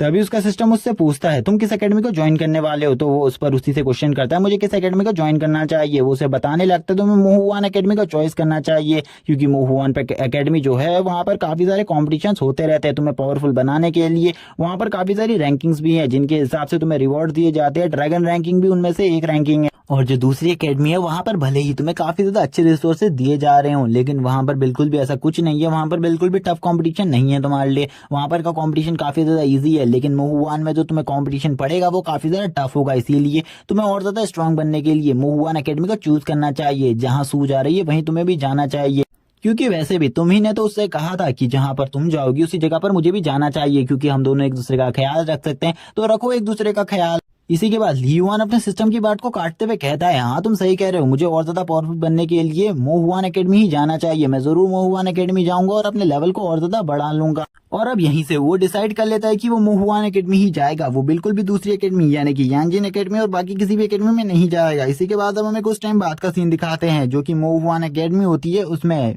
मास्टर हान से मिलने के लिए मास्टर चेन आए हुए होते हैं। जो मास्टर चेन होते हैं वो उसे खुशखबरी देते हुए कहते हैं, ली युआन ने मेरी एकेडमी को ज्वाइन कर लिया है। ये सुनने के बाद तो वो काफी ज्यादा गुस्सा होते हैं, लेकिन वो इस पे कुछ ज्यादा रिएक्ट नहीं करते। मास्टर चेन कहने लगते हैं, मैं तुमसे इस बारे में नहीं पूछने आया, तुम मुझे सू के बारे में बताओ, क्या उसने भी तुम्हारी एकेडमी को ज्वाइन किया है? तभी वो कहने लगते हैं, हाँ तूने भी मेरी ही एकेडमी को ज्वाइन किया है, क्या उसके बारे में कोई स्पेशल बात है? इसी के बाद हमें कुछ दिन पहले का सीन दिखाया जाता है, जब यहाँ पर वो दोनों के दोनों एडमिशन करवाने आए थे। ली युआन जिस जगह पर एडमिशन करवाते ही अपने जो फंड था उसके बारे में बात कर रहा था, जो इन्हें पैसा और सामान मिलने वाला था उसके बारे में। लेकिन तभी वो जो मास्टर होते हुआन वो कहने लगते हैं, ये तुम्हें जल्द ही मिल जाएगा, क्योंकि मैंने इसके बारे में बात करी है। जैसे ही तुम इस जगह पर नाम लिखवा लेते हो उसके बाद तुम्हें ये सब चीजें मिल जाती है, लेकिन इस बार थोड़ी लेट हो जाएंगी। और वो सू से भी इसके बारे में पूछने लगते हैं, क्या तुम्हें भी इन सब चीजों की जरूरत है जल्दी? लेकिन सू तुरंत ही मना कर देती है और कहती है, मुझे इस सामान की बिल्कुल भी जरूरत नहीं है, इसीलिए आपका ये जो टाइम है उसी टाइम पर आप मुझे इसे डिलीवर करिएगा, उससे पहले डिलीवर करने की कोई भी जरूरत नहीं है।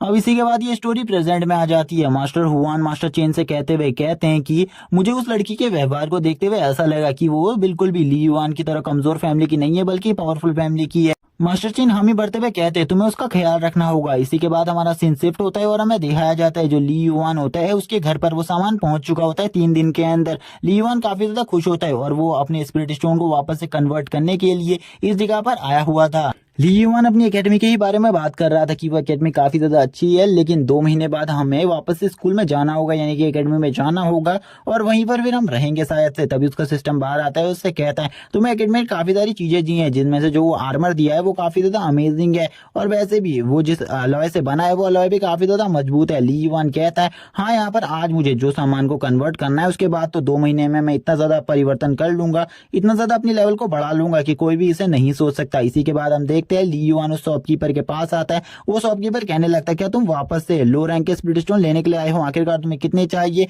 ली युआन तुरंत ही 5,000 की बात कर देता है, जिसे सुनकर वो भी हैरान रहता है, लेकिन ये सब उसका काम था, जिस वजह से वो सारे सामान को ट्रक में एक्सपोर्ट कर देता है। और इसी के बाद उसे थैंक्स कहते हुए इधर से जाने लगता है। लेकिन ली युआन के थैंक्स को सुनकर वो कहता है, तुम्हें थैंक्स की जरूरत नहीं है, मुझे ऐसा लगता है ये बंदा अपने जो पिग है उसको खाना खिलाने के लिए ये सब कुछ लेकर जा रहा है। लेकिन जो ली युआन होता है वो तुरंत ही इस गाड़ी को अपने घर पर ले आता है और घर पर सारे सामान को रख देता है। लेकिन उसका सिस्टम उससे पूछता है, तुम इस सामान को घर लेकर क्यों आए हुए हो? तो वो उसे बताता है कि वो इसे घर इसलिए लेकर आया है क्योंकि वो इसे गोडाउन में नहीं ले जा सकता, क्योंकि उसके जो पेट है उसका आकार अब पहले से काफी ज्यादा बढ़ गया है।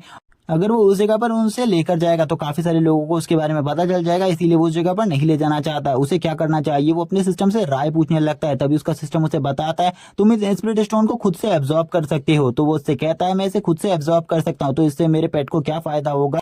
वो उससे कहता है, तुम्हारे पास एक जीनियस सिस्टम है, इसीलिए जो तुम्हारा सिस्टम है वो तुम्हारी सारी एनर्जी को तुम्हारे पेट तक पहुंचा देगा, इसीलिए तुम्हें चिंता करने की जरूरत नहीं है। लेकिन तुम्हें इसमें काफी ज्यादा टाइम लगेगा, तुम एक स्पीड बीज नहीं हो, इसीलिए तुम इसे धीरे धीरे कर एब्जॉर्ब कर पाओगे। तुम एक दिन में 50 से 60 स्टोन ही एब्जॉर्ब कर सकते हो। और इसी के बाद ही वो एब्जॉर्ब करना स्टार्ट कर देता है। जैसे ही वो फर्स्ट स्पीड स्टोन को एब्जॉर्ब करता है, उसका सिस्टम उसे बताता है उसे 100 पॉइंट्स का रिवॉर्ड मिला है। और ऐसे ही अब हमें एक दिन बाद का सीन दिखाते हैं। वो एक दिन बाद के टाइम को देखते हुए कहता है, मुझे लगता है मैं 1 महीने में शायद से इन स्पीड स्टोन को खत्म कर लूंगा, इसीलिए मुझे चिंता करने की जरूरत नहीं है, मेरी पावर 1 महीने में काफी ज्यादा आगे तक बढ़ जाएगी। इसी के बाद धीरे धीरे दिन बीतने लगते हैं और वो दिनों दिन काफी सारे स्पीड स्टोन को एब्जॉर्ब करना स्टार्ट कर देता है, जिसमें जो उसका पेट होता है वो भी उसकी हेल्प कर रहा होता है। वो उसे काफी ज्यादा मोटिवेट रख रहा था और वो उसे बार बार उसके रिवॉर्ड के बारे में बता देता है, जब भी उसे जो भी रिवॉर्ड मिलने वाला था। इसी के बाद हमें 5 दिन बाद का सीन दिखाते हैं। 5 दिन बाद जो उसका सिस्टम होता है वो उसे बताता है कि अभी तक उसने 49 स्पीड स्टोन को एब्जॉर्ब कर लिया है और उसकी स्पीड काफी ज्यादा कम हो गई है स्टार्टिंग दिन से, क्योंकि स्टार्टिंग दिन में उसने टोटली 30 स्पीड स्टोन को एब्जॉर्ब कर लिया था और अभी टोटली 2 दिनों में उसने खाली 49 ही स्पीड स्टोन को एब्जॉर्ब किया। इसीलिए उसे अपनी स्पीड को और ज्यादा बढ़ाना होगा अगर उसे अपनी पावर को बढ़ाना है। तो ये सुनने के बाद वो कहता है,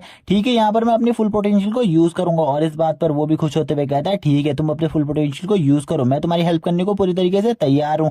इसी के साथ ही सीन शिफ्ट होता है और हमें मोहुआन एकेडमी के कॉन्फ्रेंस हॉल का सीन दिखाते हैं, जिस जगह पर प्रेसिडेंट बैठे हुए थे। प्रेसिडेंट कहने लगते हैं, जल्द ही यहाँ पर जो मैं रिटायर होने वाला हूँ, इसीलिए मैंने कुछ चीजों के बारे में सोचा है। इस बार जो हमारा टैलेंट हमारी एकेडमी में आया है वो पहले के मुकाबले काफी ज्यादा अच्छा है। बाकी एकेडमीज को भी उनके काफी ज्यादा अच्छे अच्छे टैलेंट्स मिले, इसीलिए मैं चाहता हूं कि उन सभी टैलेंट्स के बीच में मुकाबला करवाया जाए, इसीलिए मैंने सभी जितने भी एकेडमीज है हमारे आसपास में और जितनी भी एकेडमीज बड़ी बड़ी एकेडमीज है उन सभी को एक नोटिस भेजने के बारे में सोचा है कि वो हमारे साथ एक कंपटीशन कर हमारे जो न्यू स्टूडेंट है उनके और उनके स्टूडेंट के बीच, जिसमें काफी ज्यादा पावरफुल लड़ाई होगी क्योंकि हम इन नए टैलेंट्स की पावर भी देख सकते हैं। इस बात से सभी लोग एग्री होते हैं, लेकिन वो सभी लोग कहने लगते हैं मास्टर इस चीज को कब करना है। वो बताते हैं कि मैं जल्द ही रिटायर हो सकता हूँ, इसीलिए मैं चाहता हूँ कि मैं अपने रिटायर होने से पहले इन सब चीजों को देख लूं और जहां तक है ये मुकाबला मेरे रिटायर होने से पहले ही हो जाएगा। इसीलिए तुम लोग बिल्कुल भी चिंता मत करो। अब सभी लोग इसी के बारे में बात करने लगते हैं।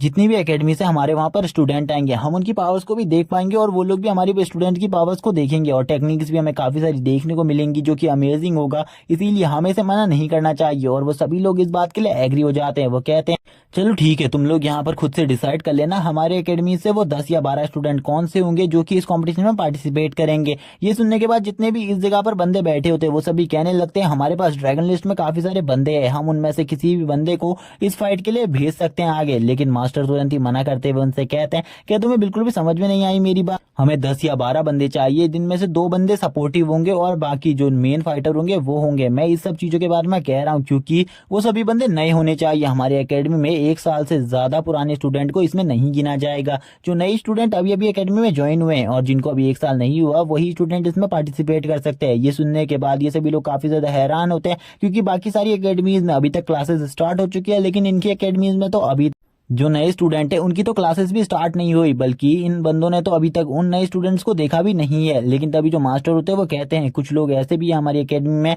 जो कि ड्रैगन लिस्ट में अभी भी हैं और ड्रैगन लिस्ट के बंदों के साथ भी कम्पीट कर सकते हैं, जिनमें से एक बंदा शॉन्ग जियान है और मैं उसको भेजना चाहूंगा। लेकिन तभी जो मास्टर होते हैं वो उस बंदे के बारे में बताते हुए कहते हैं जो शॉन्ग जियान है वो कितना ही पावरफुल क्यों ना हो, लेकिन वो कभी भी एक एम्परर रैंक के बंदे के सामने नहीं टिक सकता।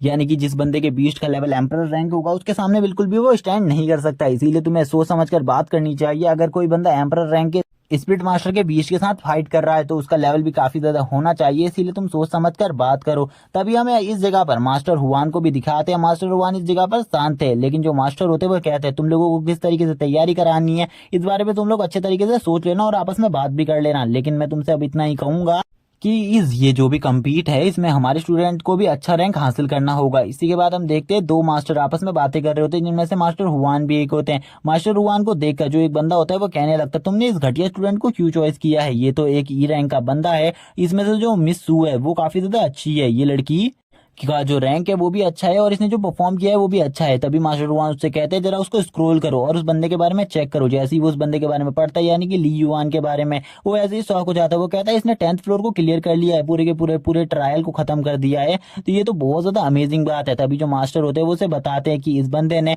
पूरे के पूरे 20 ट्रायल को एक ही बार में खत्म कर दिया, इससे पहले इसने कभी भी टेस्ट नहीं दिया था और ये कितनी ज्यादा अमेजिंग बात है। तभी जो वो बंदा होता है वो कहता है क्या तुम्हें इसमें कोई गड़बड़ नहीं लगती? तो उससे कहते हैं हाँ मुझे इसमें गड़बड़ लगती है, अगर मैंने इन सब चीजों को अपनी आंखों के सामने नहीं देखा होता, लेकिन मैंने उस बंदे के टैलेंट को अपनी आंखों के सामने देखा है। इसी के बाद अब ली युआन के घर का सीन दिखाते हैं और ली युआन अभी भी काफी सारे स्पिरिट स्टोन को एब्जॉर्ब कर रहा था। उसका जो सिस्टम होता है वो उसे बताता है तुम लगातार 1 महीने से इन सब चीजों को कर रहे हो, यानी कि स्पिरिट स्टोन को एब्जॉर्ब कर रहे हो और अभी तक तुमने 2500 स्पिरिट स्टोन को एब्जॉर्ब कर लिया। ये काफी ज्यादा अमेजिंग बात है, लेकिन अभी तुम बिल्कुल भी एब्जॉर्ब करना बंद कर सकते हो क्योंकि अभी तुम्हें आ रहे जो पेट का लेवल है उसे भी अपग्रेड करने की जरूरत है।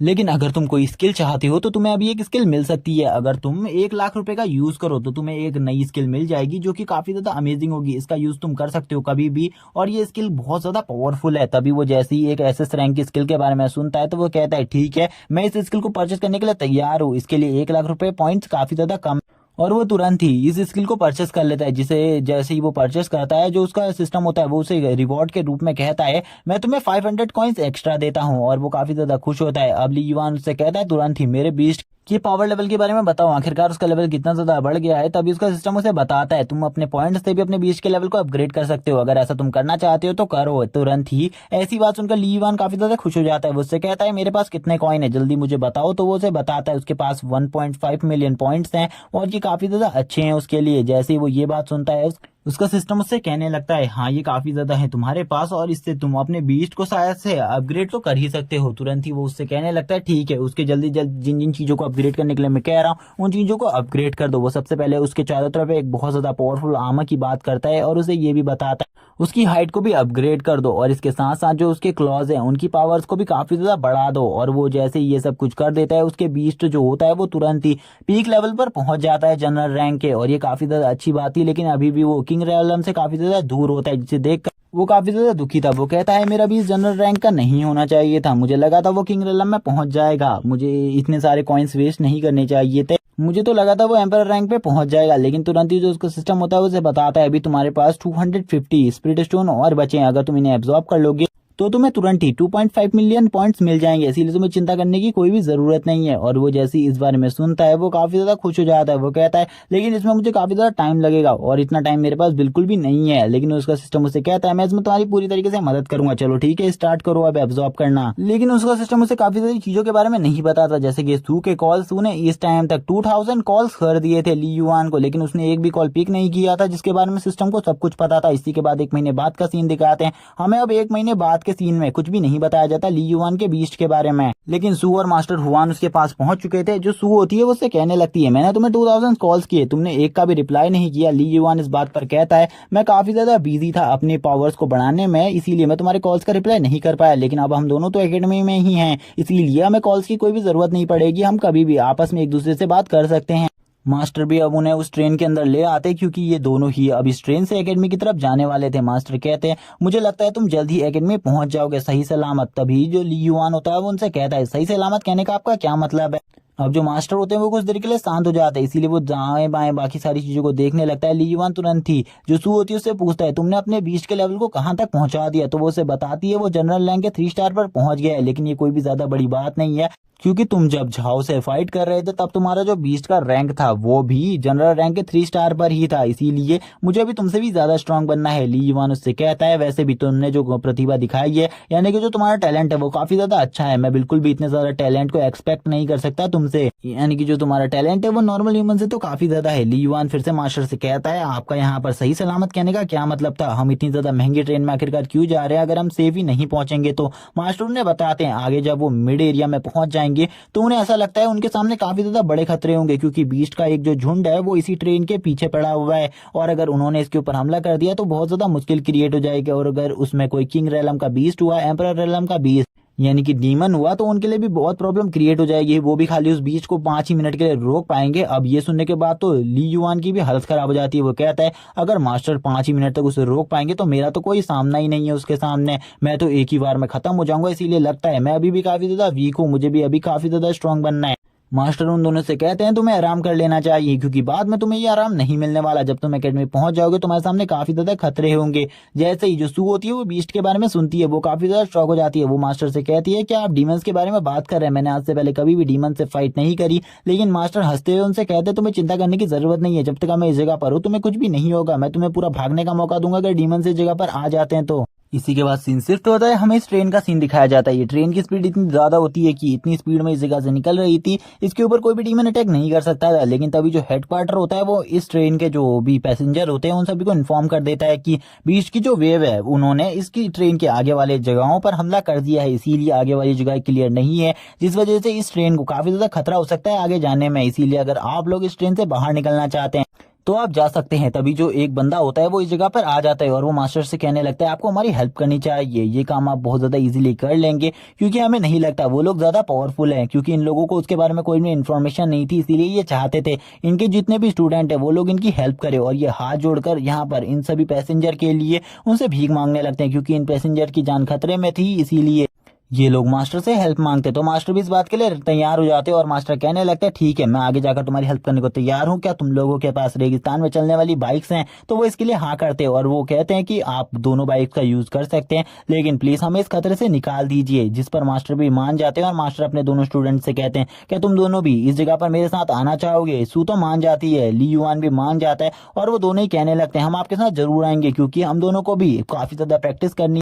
मास्टर कहते हैं चलो ठीक है अगर तुम उस जगह पर आने को तैयार हो तो मैं भी तुम दोनों की पावर्स को देख लूंगा, आखिरकार तुमने इतने दिनों में कितना ज्यादा प्रोग्रेस किया है। इसी के बाद अब इस ट्रेन को थोड़ा आगे तक ले जाया जाता है, क्योंकि इस ट्रेन को थोड़ा ही आगे तक ले जाया जाने वाला था, जिसके बाद ये लोग आगे बढ़कर खुद ही उन मॉन्स्टर्स का सामना करेंगे। जिस पर अब ली युआन और मास्टर कुछ बातें करने लगते हैं। मास्टर ली युआन से कुछ चीजें पूछ रहे होते हैं, जिसका ली युआन आंसर करता है। मास्टर से ली युआन कहता है मुझे कोई भी प्रॉब्लम नहीं होगी इसमें आने।